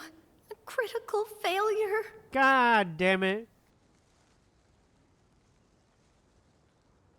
You remain silent as you prepare a pot and fire to use for cooking. The woman stares at you with her mouth agape as you skillfully cut the ingredients and toss them into the pot. Splash, swoosh, clang, clang, clang, clang. Clang? Bruh, she's You're unable to voicing the maintain sound control effects. over the force of your stirring and accidentally knock over the entire pot. Hot soup spills all over the ground. You see evidence of your failed creation splattered on the surrounding furniture and across the hemline of the woman's skirt. Oh no, I screwed it up. Excuse me? What is the meaning of this? God damn it. I'm so sorry. He just Man. wanted to cook something delicious to cheer you up. He really didn't do this on purpose. Is this situation salvageable at all? Please leave me be. I just want to be alone. But, miss... Please don't force me to repeat myself. Well, at least let us help clean up. Critical failures are bound to happen. Don't be discouraged. Let's try and ask someone else. Yep, let's go. Damn. Damn. A ripperoni, man. As you venture further into the city, the streets appear largely empty. An elderly woman walks past. You see her shake her head as she puts away her wrinkled wallet. A nearby merchant folds his arms and gives you a disdainful look. You get the impression that he's someone who has long gotten used to the sight before him. Hey, alright. Although he doesn't seem very friendly, merchants are usually a Yeah, good for real. source of Monster's information, foggy right? these days, for real, Celestial. Pardon me, sir. I'd like to ask a question if I may. That depends. How much are you willing to pay? How Barella about voice. this much? What do you take me for? Some lowly beggar? You can't even buy half an onion with that amount. Surely an onion can't be that expensive, right? What do you know? War's nearly upon us. Everything costs several times what it did before. If you're not gonna buy anything, then scram. Whoa, what a nasty guy. Maybe we shouldn't even bother talking to him. But he still might have information we need. Traveler, can you think of something? Oh, yeah, sure, huh? Persuade him, Navia. Lenny, you're up. Freedom, put on performance. Persuade him, Navia. Sir, we came to this city to solve the very problem you seem to be referring to. The war you mentioned, would it happen to be against the monsters outside the city? If you happen to be well informed and know a thing or two about what's going on, we'd appreciate it if you could share that information with us. After all, the sooner this problem gets resolved, the easier it will be for you to do your business. Alright. Hey, nice. Hey. Well, things are basically as you said, young lady. Those monsters are camped outside the city, and they've been destroying all our trade routes. We have limited reserves within the city, so if this continues, we're all gonna be in big trouble. Wait, you're saying no one has put a plan in place to distribute supplies or maintain order? We could all starve, and those nobles in the palace wouldn't even break a sweat. Who knows? Maybe they've been in cahoots with the monsters all along. That is concerning. All right. That's all the information you need, right? Off with you now. I've still got business to do. You know, if you smiled a little more, you'd definitely get more business. And I bet that would make your life just a little bit sweeter. I'm not saying it's guaranteed to work. It's just a tip. Damn, alright. Alright, let's keep Should going. we try to go somewhere with more people? Oh, how about the city square? Follow me. Alright, let's go. It doesn't city seem square. like there's any information to be gained from the area up ahead. You conclude that this area is best left unexplored. Alright. God damn it, really?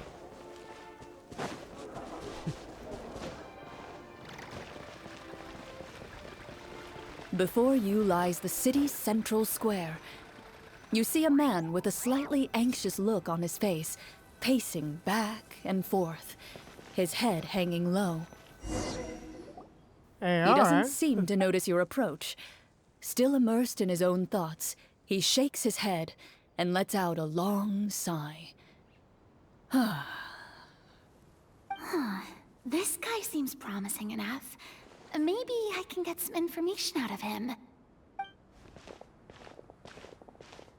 Hello, sir. Is there anything I can do to help you? Wait, you're... I'm... Oh, dear goodness! You're a Marachose hunter! You recognize us? Ah, are you one of the people who wrote the commission letter? Yes, yes! Oh, I didn't expect you to actually come. Oh, what great news! The city is saved! What happened here? Alas, we once lived comfortable, carefree lives. This city used to be free of monsters. The first Marachose hunter, Casiodor, the Golden Hunter, he was the one who drove them back. However, monsters have once again surrounded the city. Perhaps the seal that kept them at bay has lost its power. Or perhaps an evil sorcerer has been meddling in our affairs. All I know for sure is that their return has stripped the city of any chance at peace. Are there not enough soldiers to drive them out? It's not a question of numbers. The guards simply have no idea how to deal with them. Most people my age have never even seen one of the monsters, much less been trained to fight against them. What's worse, many of us don't even know the history of the Marachose hunters anymore. When I was a child, though, my grandfather would tell me stories about how the Marachose hunters drove back the monsters. So, on the off chance that something might come of it, I decided to reach out to you. To be perfectly honest, I was starting to think all those stories were just tall tales. But now that I've seen you in person, I finally know that it was true! Well, you can rest easy, friend. The righteous and formidable Marachose hunters are on the case. The man is touched by your determination and resolve. His eyes begin to well with tears of relief. Still, if we are going to hunt the monsters, we need to know where to find them. Can you give us any leads? All I know is that the area outside the city is dangerous. I'm afraid I can't point you toward a specific location. Oh, although, if you leave the capital through the main gate and follow the road, you should run into a group of guards. They might know more about where to find the monsters. I see. We'll go look for them then. All right. Be careful. Oh, and one last thing. The monsters outside the city are just part of the problem.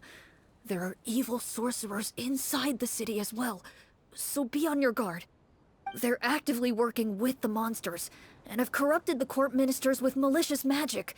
They're the reason why, even inside the city, everything has been a giant mess.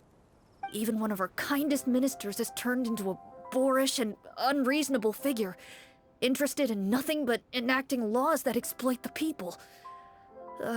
Who knows how much longer we'll be able to go on like this. Talk about being stuck between a rock and a hard place. Yeah, for real. I feel bad for him. Maybe we should try to cheer him up? Could Verena sing him a song? Huh? Like, now? Is this really the right time? I appreciate your kindness, but for now, it's more important to focus on the crisis at hand. Brave hunters, I leave the future of this kingdom to you. Hey, nice. If I understood correctly, there are currently 2 problems in the kingdom that need solving, right? Exactly. Hey, we yeah. need to defeat the Nice. monsters outside the city and take down the evil sorcerer stirring up trouble from within. But which problem should we tackle first? Well, this seems like a good moment for a break. Take some time and discuss what you want to do. Let me know when you've made your decision. I really didn't expect the people in the city to keep us at arm's length like that. I totally thought the hunters would be treated like heroes. Well, Clorinde said the script took cues from the real history of Fontaine, right? Maybe the real-life Marachose hunters were also treated like that. I wouldn't say it's a perfect representation of history, but there are definitely some similarities. Would you like to hear more about it? Sure. As long as it doesn't spoil anything in the script.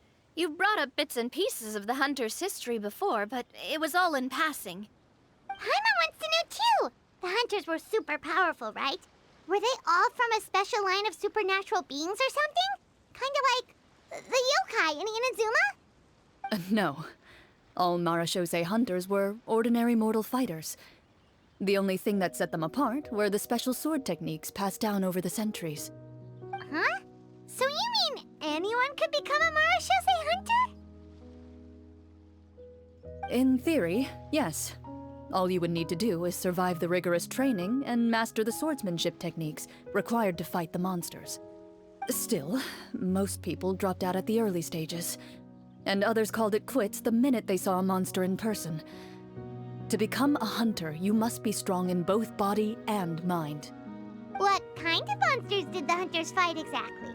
Oh, and the evil sorcerer the script mentions. Did they exist in real life too?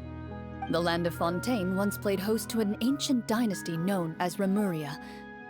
After that dynasty fell, monsters began to appear, intent on obstructing humans from establishing a new social order. One of the ancient sorcerers of Remuria used his power to assemble a formidable army of golems. He sought to use that force to establish himself as king. Now wait a second. Don't tell me that guy was the inspiration for the evil sorcerer in the script. We still haven't found any in-game information on him yet. So, why don't you talk about someone else for now? Well, I wasn't planning on going into anything you might be able to find out in the game. But if you want me to talk about something else, then... How about Casiodor, the Golden Hunter? Or Egeria, the ex-Hydro Archon? Wait, but those people are all from a super long time ago. Where did you learn all this, Clorinde? From my master. Huh. By master, you mean Miss Petronia? Someone you know? Absolutely. Miss Petronia and my father were good friends. Back in the day, she would often bring Clorinde over to play, but then... Let's not get off topic. Anyway, back to what I was saying. Responding to Egeria's call, a number of warriors followed Casiodor into battle against the monsters. This group of warriors, under Casiodor's leadership, became known as the Marashose Hunters. Yet, as Fontaine entered an era of peace, their work gradually became obsolete. The Marashose Phantom, originally an association made up of hunters, eventually came to be predominantly comprised of Melusines. Ah, I see. That explains why most of the people in the script have forgotten the hunters or think of them as nothing more than a legend. Is that really a bad thing, though? It can get tough always being the one shouldering everyone's expectations. Depends on who you ask, I suppose. If the name of the organization no longer commands respect, investigative work is bound to suffer. Speaking of investigations, which problem should we tackle first? Monsters or evil sorcerer? I vote monsters. That's the main duty of the hunters, right? We can come back to the sorcerer later. Well said, Miss Farina. Plus, if the sorcerers really are the masterminds behind this whole thing, defeating the monsters could give us some clues on their intentions as well. What about you, partner? What do you think?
Damn. I also vote monsters. Sorcerer's problems seem pretty important. I mean, you're not wrong.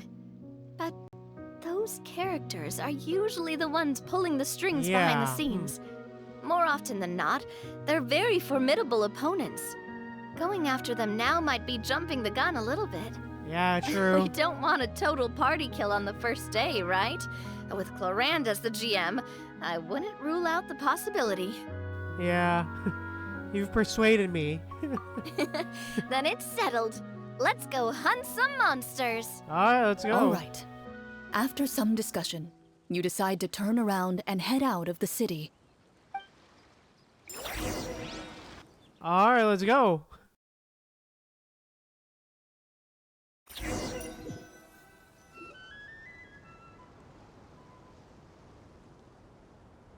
Let's take a look around, like that guy said. You there! Outsiders, halt! Oh, hey! An Bruh. armored man approaches you.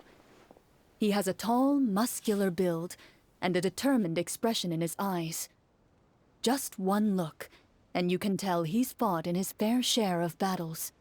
Although he's trying his best to conceal his current state, his uneven gait and the sweat dripping down his forehead make it obvious that he's been wounded and is in serious pain. I'm the captain of the guard. I saw you sneaking around the city earlier, so I'll only ask this once. State your purpose, or it's off to the dungeons for the lot of you. Bruh, really? Wow, it's been a while since someone's been this suspicious of us. I said talk, not whisper between yourselves. Have you ever heard of the Marchese Hunters? Marachose hunters? Ha! That fairy tale, you mean? What, you expect me to believe you're one of them?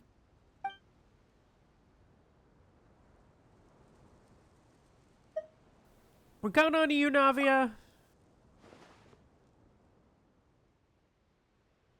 Sir, we were indeed in the city earlier, but our purpose was only to gather information on the monsters. We're here to help the city and all the people within it. Your guards are still fighting the monsters as we speak. They could be seriously wounded and in grave need of support. You need all the help you can get.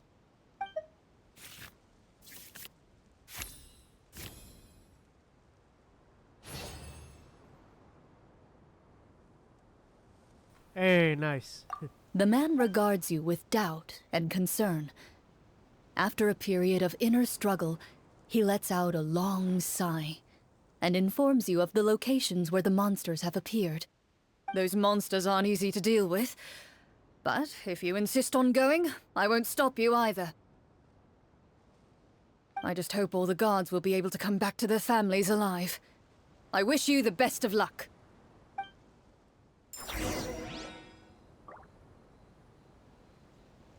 Hey, nice. Let's go.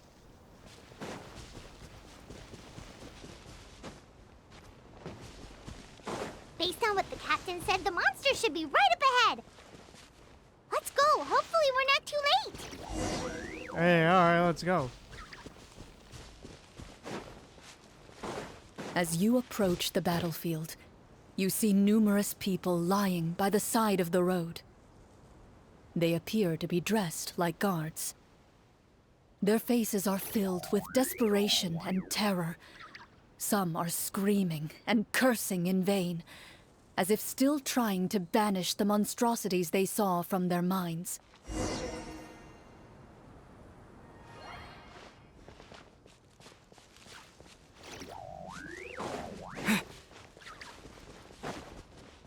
A few of the wounded look up at you in shock and disbelief. Quick, leave this place. Turn around and don't look back, they yell.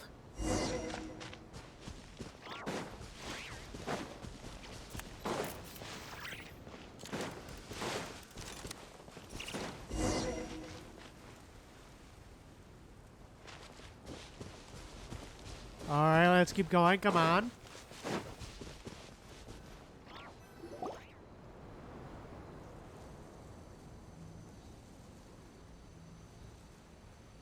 This is the place he mentioned, right? You see broken iron swords scattered all around you, and downed trees riddled with terrifying claw marks. All the signs point to one thing.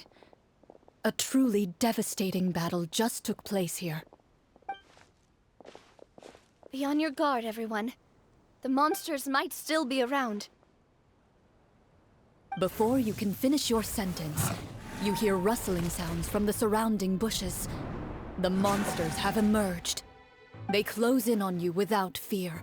You get the impression that, in their bloodthirsty eyes, you're just another meal for them to devour. A little help here! This thing wants to eat Paimon! Your battle round begins now.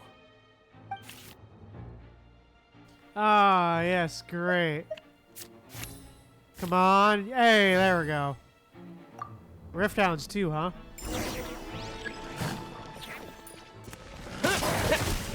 Terra Smash! Quick! A proper send-off! From the Spina Loop coming at you! Let my name echo in song! Strike a pose! The next battle round begins now.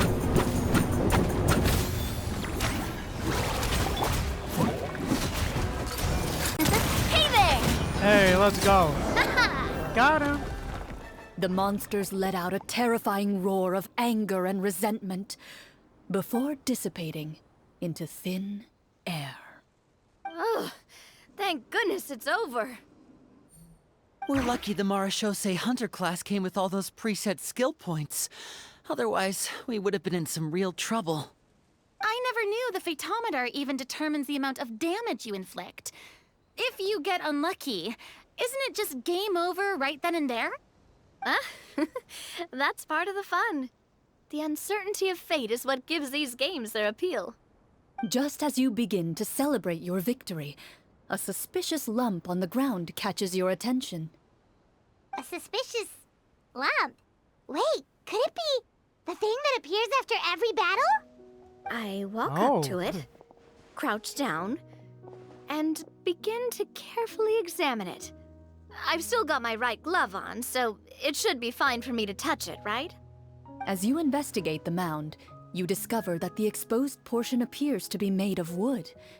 It was previously obscured by the large form of the monsters. With the monsters gone, the small protrusion now awaits your discovery, poking out of the ground like a shy flower bud. Whoa, it's a treasure chest! Let's dig it up. Let's dig it up.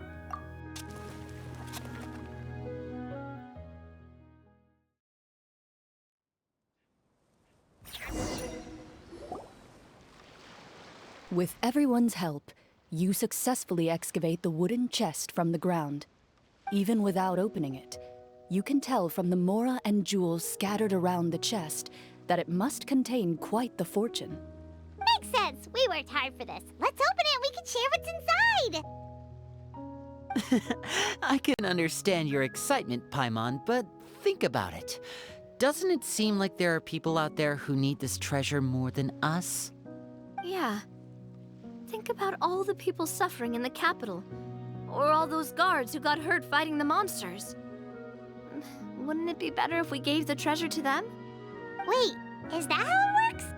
Paimon thought since we were the ones to dig it up, we could just take it for ourselves. Well, let's put it this way. Any decision you make during a role-playing game can impact the future course of the story. But would the people really believe us? It's hard enough for us to prove we're Marashose hunters. What if they think we procured the treasure illegally? They might get even more suspicious of us. That's definitely something we should consider. Maybe we can come up with an explanation in advance. Well, if donating it could cause that much trouble, why don't we use it to buy some gear and fill up on good food? Then we'll be ready to fight even more bad guys. Looks like you're facing a difficult choice once again. Well, it's getting late. Why don't we call it a day for now? Wow! Where did the time go? Hey, let's go. Damn, you're true, for real. I'm not sure if it's because I'm having so much fun with you all or because the story is particularly enticing, but I feel like I could almost keep going. Here, here. Ooh, how about we play through the night? I'm not sure I'll have enough energy for that. Bruh. Yeah, that won't work for me either. Lynette will give me an earful if I get home too late. I understand how you feel, Navia, but we have to change venues for the next part of the story anyway. Huh? Another location? Mm-hmm. There's a special note for the GM at the end of this section that says to proceed to an indoor set for the next part of the script. Whoa, they really pulled out all the stops for this new script. Well, even if we end the game for the day, we can still stay a little longer and hear Clorinde finish her story, right? Paimon wants to hear more about the history of the Hunters. Something tells me you just want to finish the free desserts before we break for the day. Yeah, Paimon. That's just a coincidence, Yeah, okay? Paimon. Besides, to Paimon, not finishing free food feels even worse than having to buy her own. And anyway, Paimon really does want to hear more about Clorinde's master. Well, The story doesn't have an happy ending. It's okay not to finish it. It's nothing. I appreciate the concern, but it's all in the past. It won't do any harm to share these things now.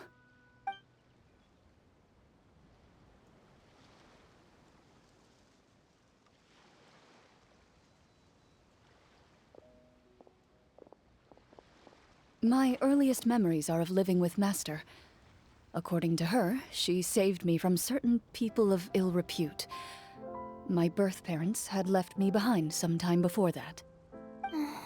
what a heavy beginning for a Damn. life story. Master was a fascinating individual, if inexperienced in the ways of raising children. My first ever toy was a short sword. Although I suppose it wasn't so much a toy as Bruh, something really? Master removed from her waist and handed to a noisy child in need of distraction. Oh, wait, so Bruh, she really? handed an actual sword to a child? Isn't that dangerous? Did you hurt yourself? Of course I did. I cut my palm and bled quite a lot. But Master was not concerned. She just stood there and casually lectured me about it. See, that's what you get for not holding the sword properly, she told me. She then crouched down next to me and said, "Give me your hand. I'll teach you to bandage this wound.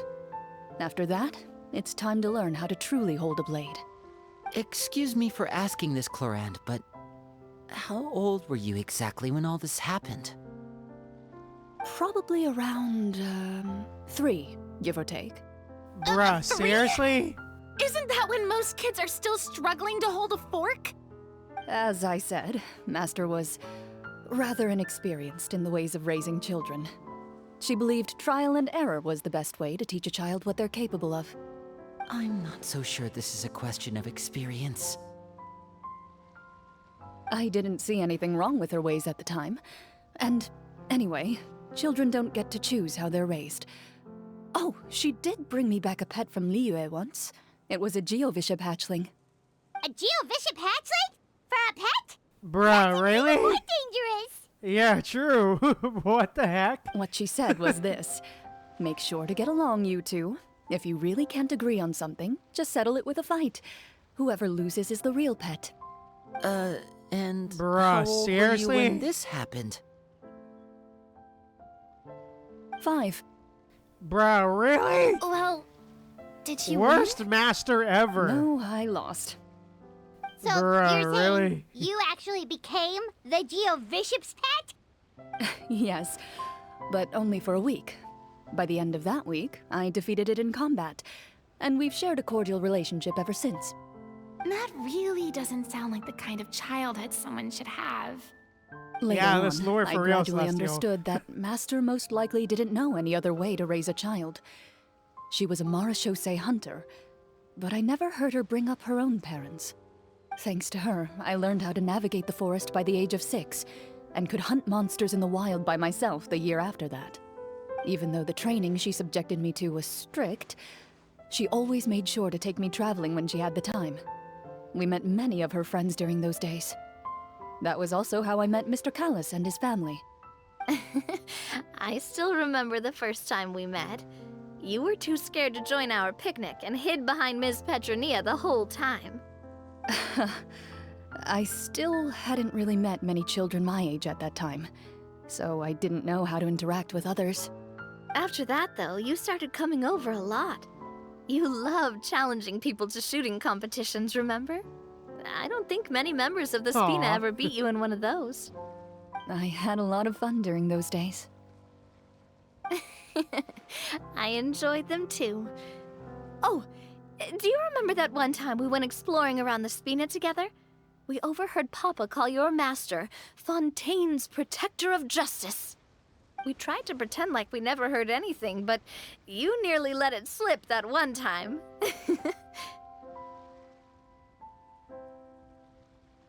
Protector of Justice. Oh, wait, you mean that vigilante hero from 20 years ago? The one who is always active at night? Yep, that would be her. She often would put on a black cloak and go out at night. I never knew where she went or what she was doing. Until, like Navia said, we overheard the truth from Mr. Callis that night. 20 years ago, huh? I still remember the guards leaving all kinds of witness reports about her on Nervalette's desk. My apologies. Oh, there's no need to apologize. You had nothing to do with it. And anyway, everything she did was for a good cause. Although, calling herself the Protector of Order was a bit much. Especially when she deliberately operated outside the law. Huh? When did the Protector of Justice become the Protector of Order? Oh, she had a bunch of code names. I heard she would just come up with a name on the spot whenever she was asked. Later on, she probably got sick of answering those questions and decided to stick to just two.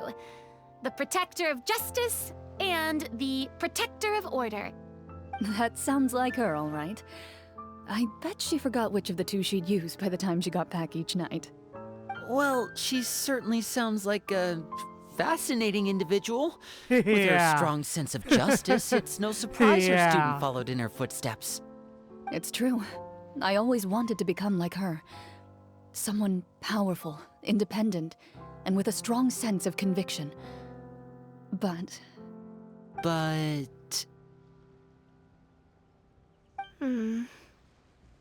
She suddenly disappeared the night I turned 10 years old. Disappeared? What happened? I have no idea. She didn't even leave a note. I was never able to find out where she went. That night, I was celebrating my birthday at Navia's house. But Master never came to pick me up. When I returned home on my own... Damn. It was to an empty house. When she still didn't appear after a few days, I went to Mr. Callis's house to ask about her whereabouts. But he only shook his head. Papa probably didn't know either. I know he sent a few people to investigate the matter in secret, but they never found any credible leads. Don't worry, I understand. To be perfectly honest, given Master's personality and way of doing things, it all made a lot of sense. If I had to guess, I'd say she probably used it as an opportunity to force me to become independent. Just like how, when a litter of kittens reaches a certain age, the mother willingly leaves them behind. Were you upset, Clorinde?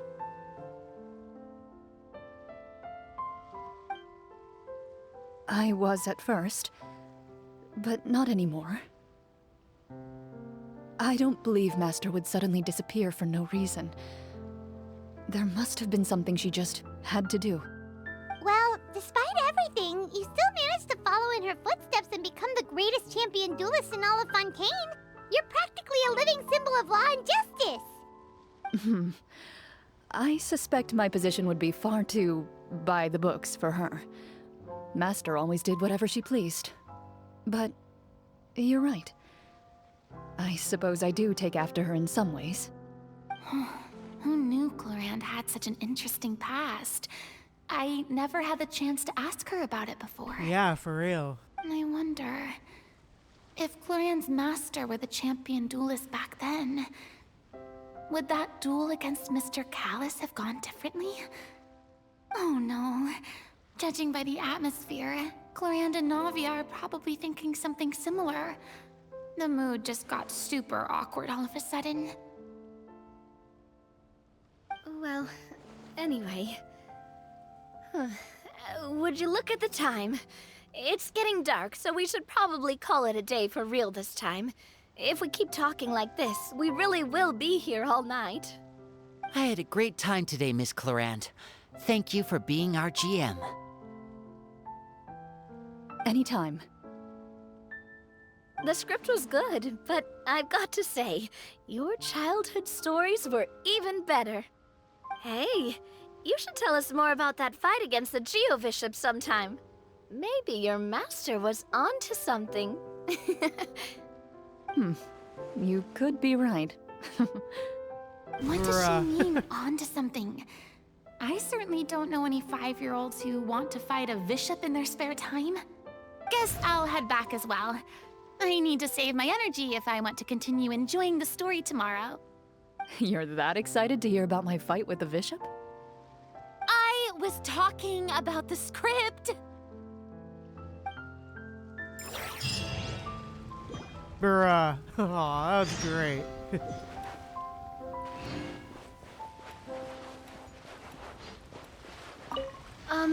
Just between the two of us, could you tell me what it was like to be the Geo-Bishop's Oh, pet? more lore. It was nothing special, really. Geo-Bishops don't understand the concept of a pet. So basically, it just headbutted me whenever I entered its territory. And that hurt? Yeah, it hurt. What, Bruh. something you want to experience for yourself? Oh, I'm good. Thanks.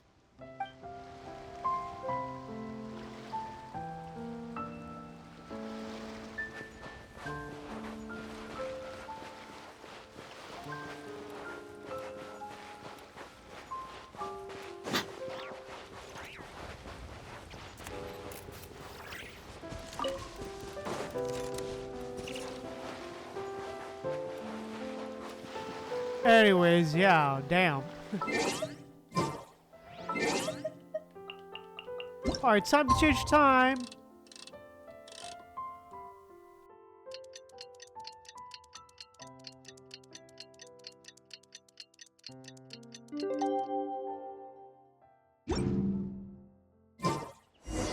Let's go meet up with the group.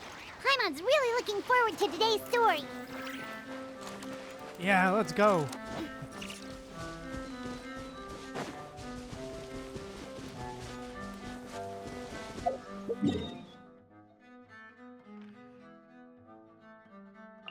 Oh, damn, all the way up here. Jesus.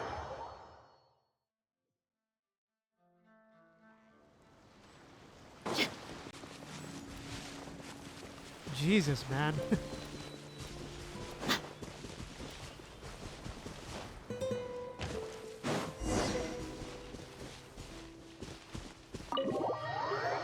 Okay, domain time?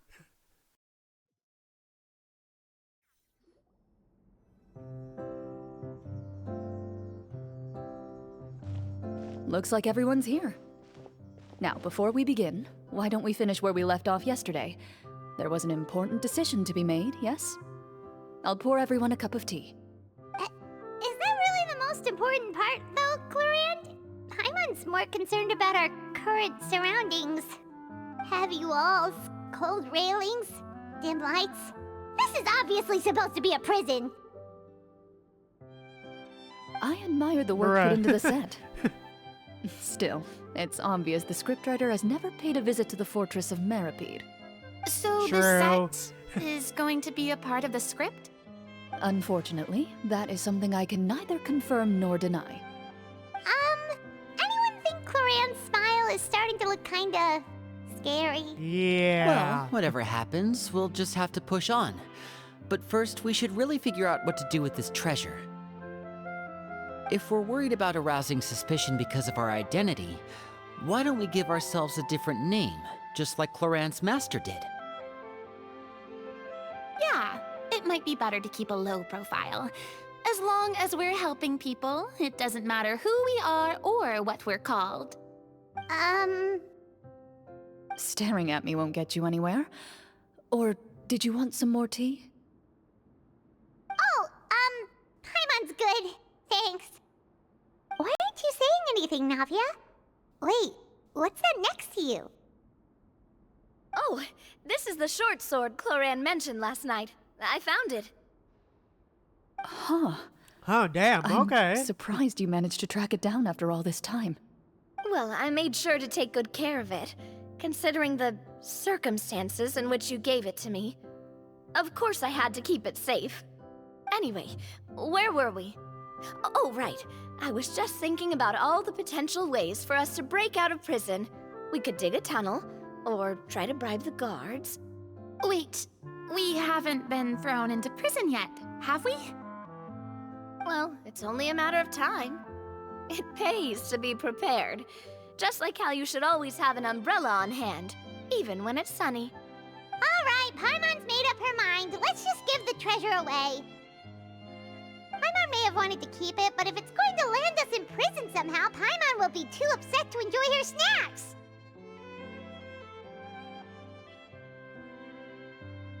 Bruh, Paimon.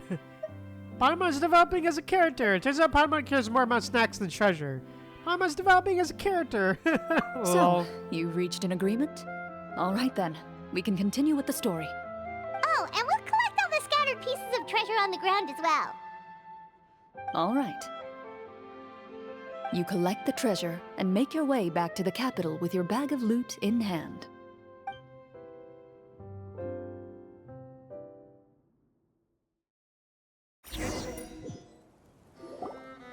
The city is still shrouded in a gloomy, oppressive atmosphere, but your spirits are surprisingly high.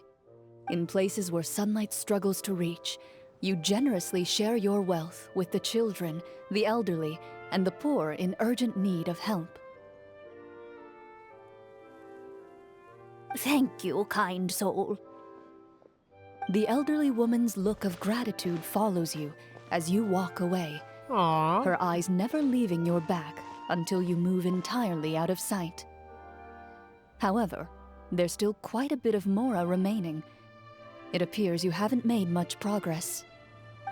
She's probably trying to tell us to speed this up. We need to hurry up so we can address the sorcerer problem. Should we go find that man again at the square?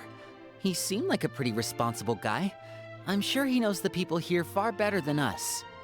Oh, good idea! Just as you start to make way to the square, intent on finding the man again, yeah, agreed, there's a Celestial. voice. Alright, okay.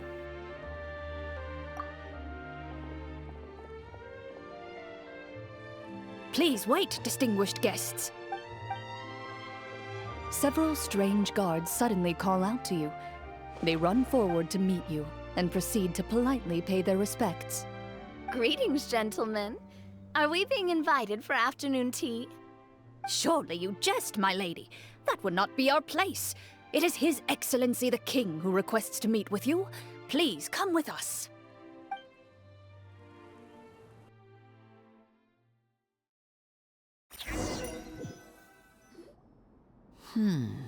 Do you think this could be a trap? Well, we have to investigate the court at some point, right? Meeting the king himself would be a fantastic opportunity to do that. I say we go for it. If something happens, we'll just turn the whole place upside down. That sounds a little intense. After a quick discussion, you nod to the guards and agree to follow. They lead you all the way to the audience hall of the palace. Gilded tables line both sides of the hall.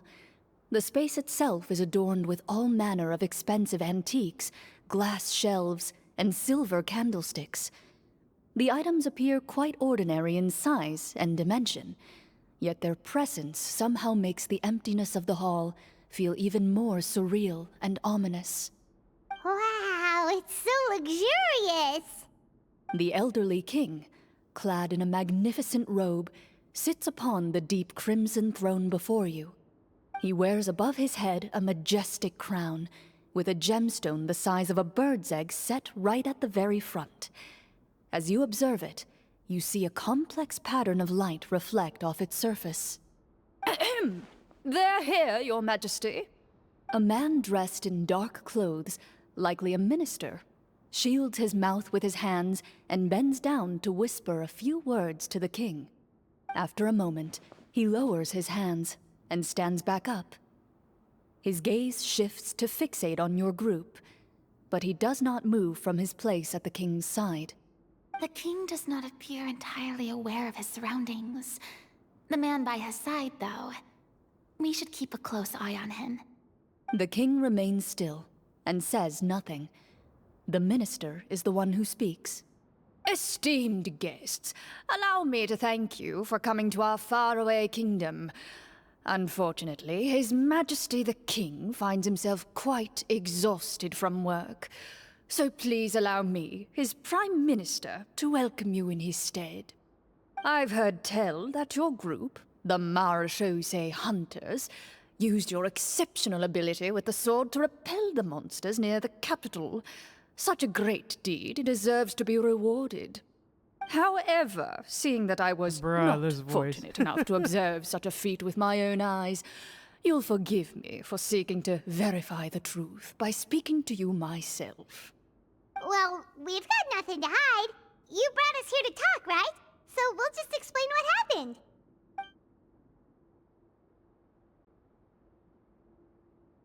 The golem's blades were so powerful, they could cut down trees in a single swipe. It took a lot of effort to defeat them, even for trained swordsmen like us. Well, that was enough details, right?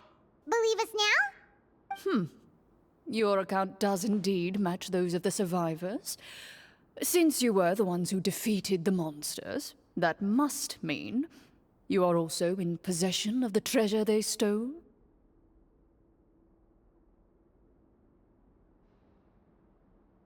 Well, we did take the treasure, but... How did he know about the treasure? Then I must ask that you return it at once. It belongs to the kingdom. Wait, but didn't you just say that our great deed deserved a reward? Shouldn't the treasure be considered a part of that? Yes, that was indeed what I said. But you seem to have forgotten a very important distinction. Only that which is freely given by the king can be considered a reward. Taking the rightful wealth of a kingdom without said permission, on the other hand, is a crime. But that's completely unreasonable. Yeah, that makes no sense! If it weren't for us, the treasure would still be buried underground somewhere! Maybe so, yet the fact remains. You tried to dispose of the treasure without reporting it to the court and without receiving permission, yes? What, no answer? Surely you're not insinuating that you, a group of legendary Marechaussee hunters, sought to take the treasure for yourselves? Well, what about the king? Is he just gonna let this guy talk for him the whole time? Clad in his magnificent robe, the king remains seated, with his hands resting on either side of the throne. His posture is rigid and blame unmoving. Paimon for real. He stares forward with an empty look in his eyes, completely unmoved by the events before him. From the look of things, could the Prime Minister be the evil sorcerer? Or could both the King and the Prime Minister have fallen under the evil sorcerer's control? I would like to observe the number of guards stationed in the hall. The guards in the palace appear fully armed, their expressions solemn. Sensing the tense atmosphere in the room, they stand at the ready, each with a hand placed upon the hilt of their sword, as if prepared to draw their weapons and surround you at a moment's notice. Well, there goes my plan to turn the whole place upside down, I guess. It appears we've been visited by nothing more than a group of ill-intentioned imposters. What a pity. Guards, take them away and throw them in the dungeons. Before I decide your fate, however, I must first determine whether you have any accomplices outside the court. Can't we try to slip away? Or maybe start some kind of riot? But if we try to fight the guards right now... Don't worry. At least we figured out who's behind all this. Let's just play it by ear. If you're scared, Paimon, just hold my hand.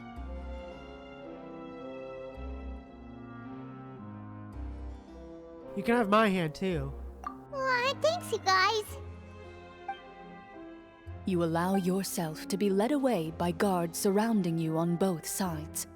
It's only when you begin to feel drops of water falling from the dungeon ceiling and smell the stench of death and decay all around you that you finally realize you've stepped into a completely different world. Stay here, and don't try anything funny. The guards lock the cell door and leave without looking back. Wait, sir! Your voice echoes through the dark hall, but the only response you receive is the sound of water dripping from the ceiling. No! What should we do now? Carve out a new path of fate with our own two hands, of course. I draw my weapon. You reach toward your waist, but find nothing there. You now recall that your weapons were confiscated before the guards locked you in the cell. The bag of treasure along with them. What about that knife I hid in my boot? When did you hide it in there? When I was thinking about digging a tunnel. Rejected. You failed to inform the GM of this course of action. Moreover, the guards would have conducted a thorough search before throwing you in prison. And the keys to the cell aren't anywhere to be seen? Correct. Yeah, for real. You don't even feel a lock hole on the cell door. Oh, well, there goes all our plans. Indeed. Huh? Why are you the one saying indeed? Because that statement holds true for me as well. This is where the script ends. What? But that's a terrible ending! Generally speaking, this should be the point where the scriptwriter gives the players some kind of hint, or gives the GM some kind of code for how to move forward. I mean, maybe they just really wanted us to be immersed in the feeling of being in prison? Like, they'll only show us the way out once we've grown truly and utterly desperate? That is a possibility. If only there were desserts and tea in real prison. Oh, wait, guess that's kind of how the Fortress of Meripede works if you're lucky. Oh, before I forget, Navia, the short sword you had with you earlier. I took a closer look, and the craftsmanship doesn't appear to resemble anything from this era. If I remember correctly, that style was last in vogue several hundred years ago. Wait, Clorinde said that sword used to belong to her master, right? Does that mean her master has been alive that long? I doubt it. The way she went about things often made her seem childish more than anything. I'd say the sword was most likely an heirloom passed down over time. Hang on. A precious heirloom passed down to you by your master. And you gave it to me just like that? You weren't worried I might lose it? Master left many things to me when she disappeared. There was the sword, an old key, and a good amount of junk she probably just didn't want to take with her. I gave you the sword back then, because I didn't want our friendship to end. Wait, when did this happen exactly? After the duel. Between Mr. Callis and myself. Before that, Clorinde would have meals with us and even stay over at the Spina some days. She was on great terms with Papa as well. After the duel, though, there was a period of time where we simply didn't know how to face each other. She entrusted this sword to me, and never came back. We were both sad, and conflicted, and totally overthinking everything as a result. Whenever I looked at this sword, I couldn't help but wonder. If Miss Petronia had never introduced us to each other at that picnic, maybe part of the sadness I was feeling could have been avoided. Back then, it felt like I hadn't just lost a father, but a close friend as well. No one can change the past, The most important thing is that you two found your way back to each other and can enjoy things like this together. Yep, you're right. I'm sorry, you two. I didn't mean to bring up any sad memories. Think nothing of it. No one here is at fault.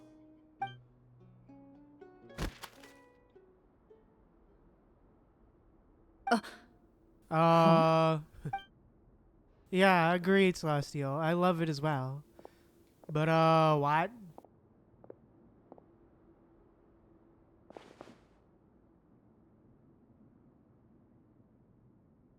Oh, looks like the next part of our script is here.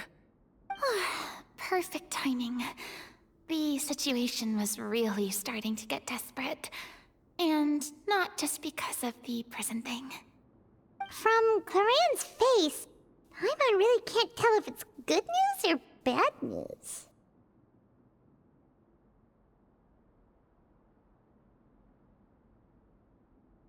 Speaks to her professional as a GM. Maintaining a poker face takes true skill. Yeah, agreed. Water continues to drip from the ceiling. In this lightless dungeon, you lack a reliable way to tell how much time has passed. Eventually, you get used to the unpleasant odor of straw, mold, and rust, and find yourselves alternating between fits of drowsiness and despair. Suddenly, you hear footsteps outside the door. Heads up, everyone. Someone's coming.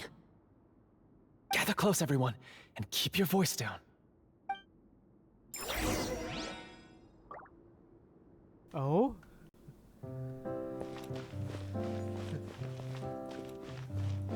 Uh-huh. Who are you? I work as a guard in these dungeons, but my true identity is the same as your own. I'm also a marechaussee hunter. Huh? Shh. I've already sent away the other guards, but if we make too much noise... I understand, but how can we be sure we can trust you? The king has issued a formal decree. In light of the irrefutable proof of your crime, you're to be executed before tomorrow's sunrise. If you want to escape, it has to be now. Executed? We barely did anything! Monsters appearing at the same location as the treasure. Could this entire thing have been a trap? There will be time for speculation once we're out of here. As for my identity, I have no way to prove that to you just yet. Infiltrating the capital was difficult, and finding a chance to speak with you has taken a lot out of me. I could go on, but I think we can all agree that now is not the time for details. Well, it doesn't look like we have any other choice. Have you seen our weapons anywhere, sir? Don't worry, I brought them with me. They're just behind the door. Still, these weapons alone won't be enough to defeat the true enemy behind the scenes. His faction is too powerful. The guards are all under his control, and he's even stationed a number of golems in various rooms throughout the palace. To defeat him, you must find a secret vault. It is said that within that vault, the marechaussee hunters of the past left behind a treasure with the power to defeat the sorcerer. You're not coming with us? No, I'll remain in the dungeons to deal with the guards. I'll try my best to distract them so they don't go after you. As long as my identity is not revealed, I'll be able to aid you when the final battle comes. In that case, please stay safe. Thank you for your concern. I will do my utmost. As for the location of the vault, here, this map should lead you there.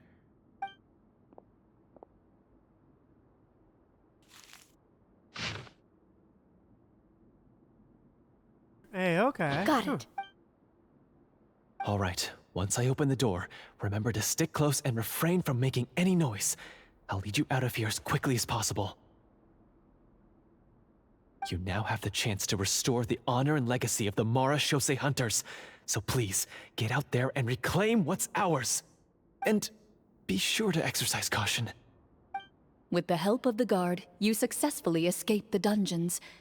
Your sense of despair and anxiety both seem to fade as you continue your quest. Oh, it's Quinn! His voice! Hey, let's go!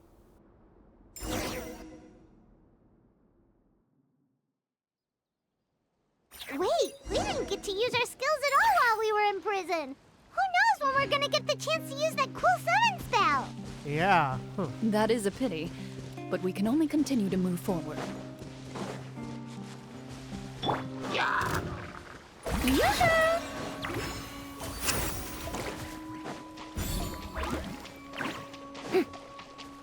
Time to walk on water.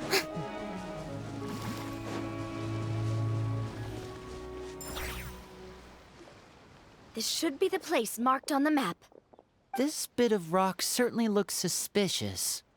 Yeah. I'd say an investigation's in order then. Plus, if all else fails, we can just blow it up. Wow, you really meant that! Before you lies a serene Bruh. stretch of open water, its surface shimmering a brilliant shade of sapphire blue.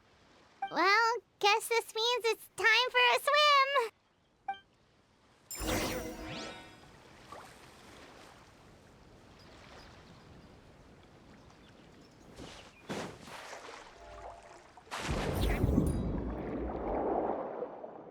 Alright, let's go.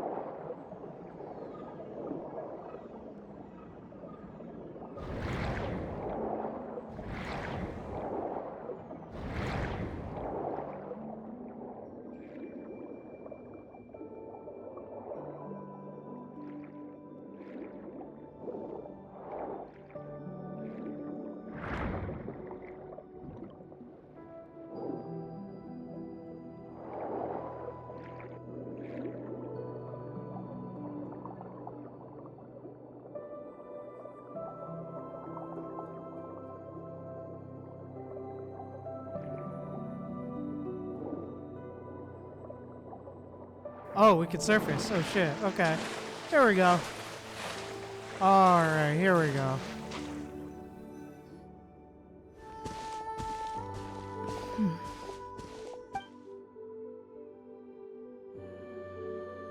Oh, what's the matter? It's nothing. As you step into the cave, you find yourself in an eerily quiet space. Before you lies a narrow passageway that appears to trail off endlessly into the distance.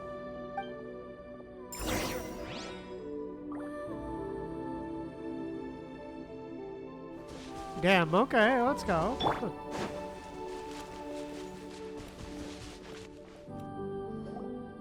Wow, this must be where the treasure is hidden!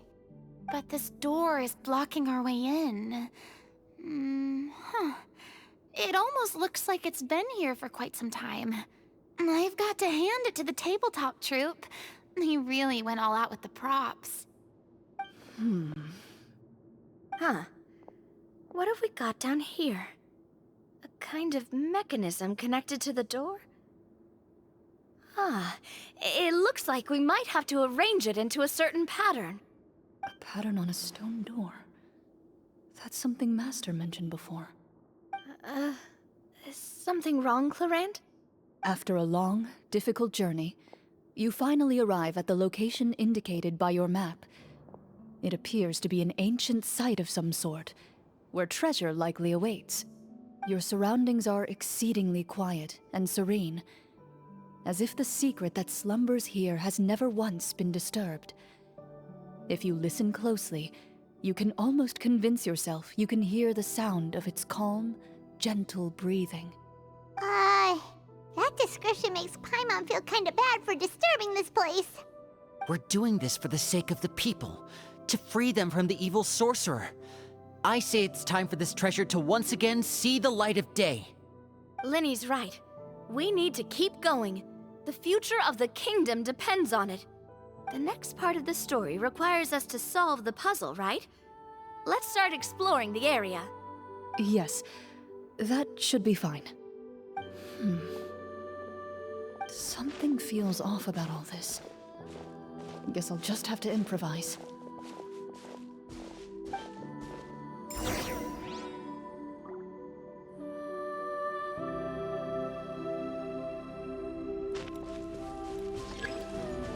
Huh, alright. Interesting.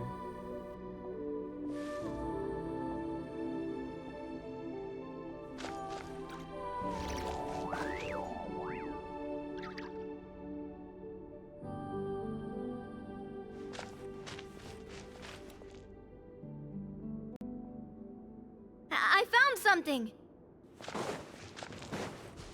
Oh, hey. Found something here, too.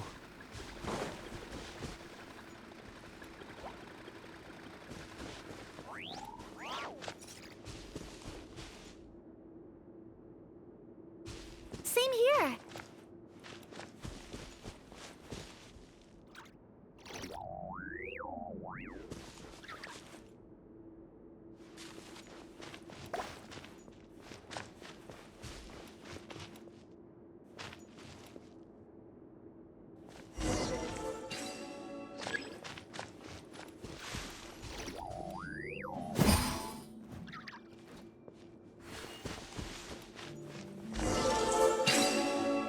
Hey, there we go.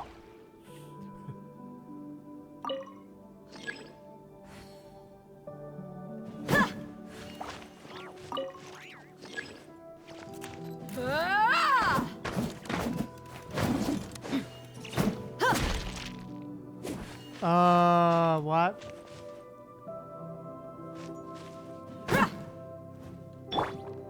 Strike a pose!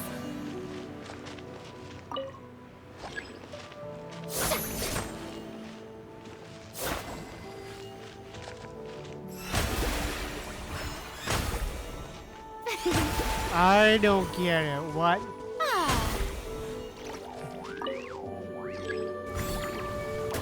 Yep.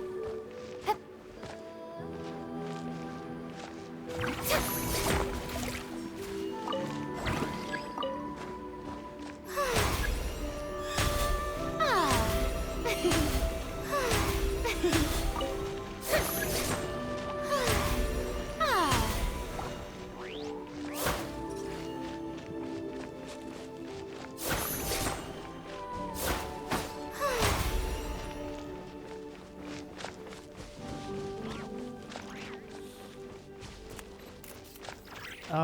What?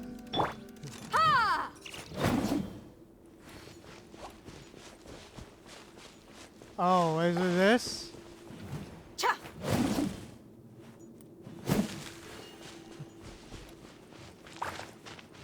Oh, is it these three? Okay, there we go. Now I get it.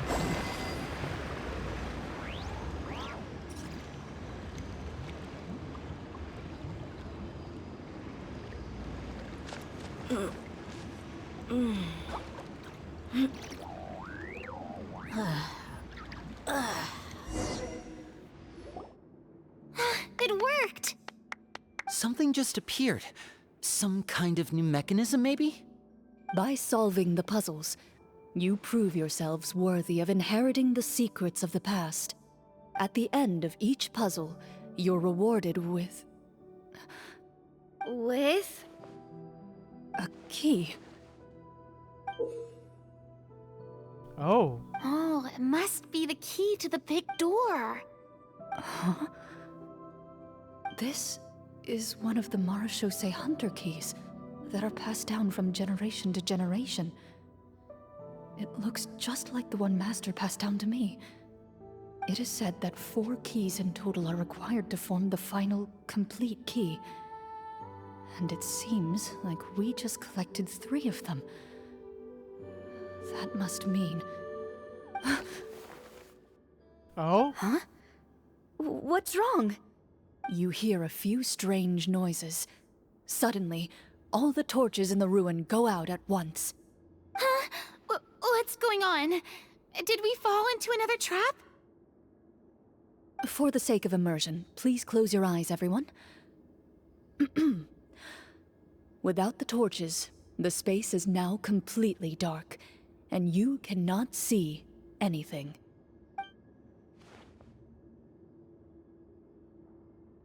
But Paimon can still see a little bit over here. Paimon, don't break other people's immersion. Oh, right. Sorry. Suddenly, you hear the sound of footsteps pierce through the darkness. There's someone else here? Oh, this is so unsettling. I can't see anything. I've been discovered then. Wait, that voice, it's... You recognize the voice as belonging to the guard who led you to this place. It appears he now covets the treasure for himself, and has come to stake his claim.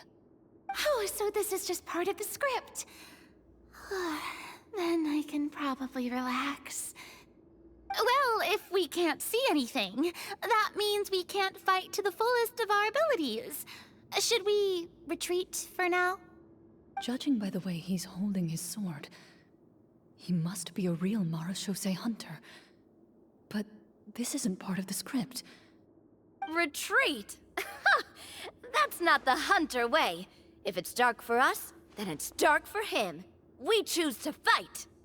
Your choice is noted. Please keep your eyes closed until I tell you the torches have been relit. This battle will be in the dark. You got it! Well then, let us begin. Oh shit, okay.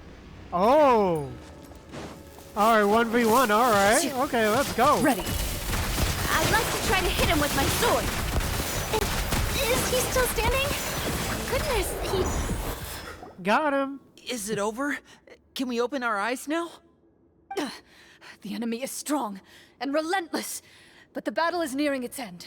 The torches have not been relit. What about now? Final strike. Ha!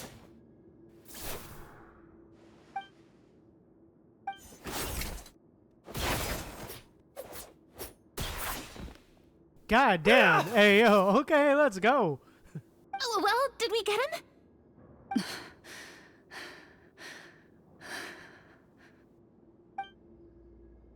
Why isn't she answering?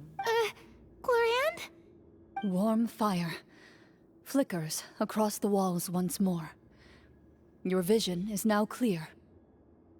In an impressive display of courage, the four of you successfully defeat the uninvited guest. That look in his eyes.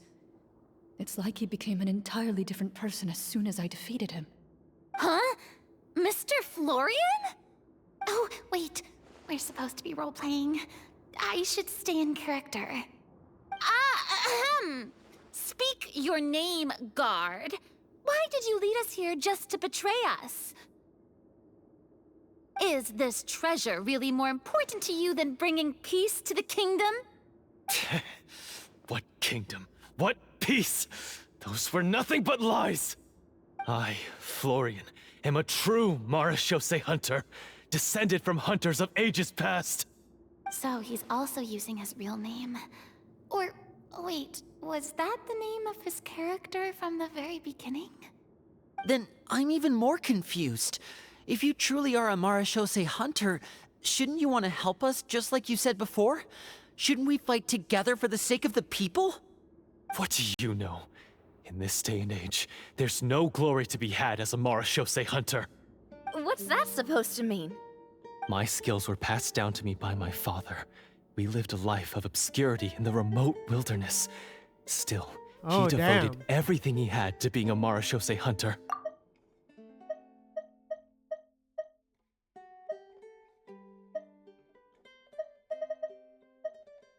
And what did he get in return? A life of poverty and pain, in a world that forgot all about him. When he died, not a single person came to mourn his passing. The Marechaussee hunters were the ones who saved this city. We're heroes. We deserved more recognition and respect than this. Is he talking about how no one in the capital seems to remember the hunters and their legacy? I didn't expect the script to contain this level of social criticism. So that's why you want to take the treasure for yourself? You feel like you're owed fame and wealth? If you already knew where the treasure was located, why didn't you just come down here and take it? Because I still needed the final key. Only a true Marechaussee hunter is capable of passing through this final door.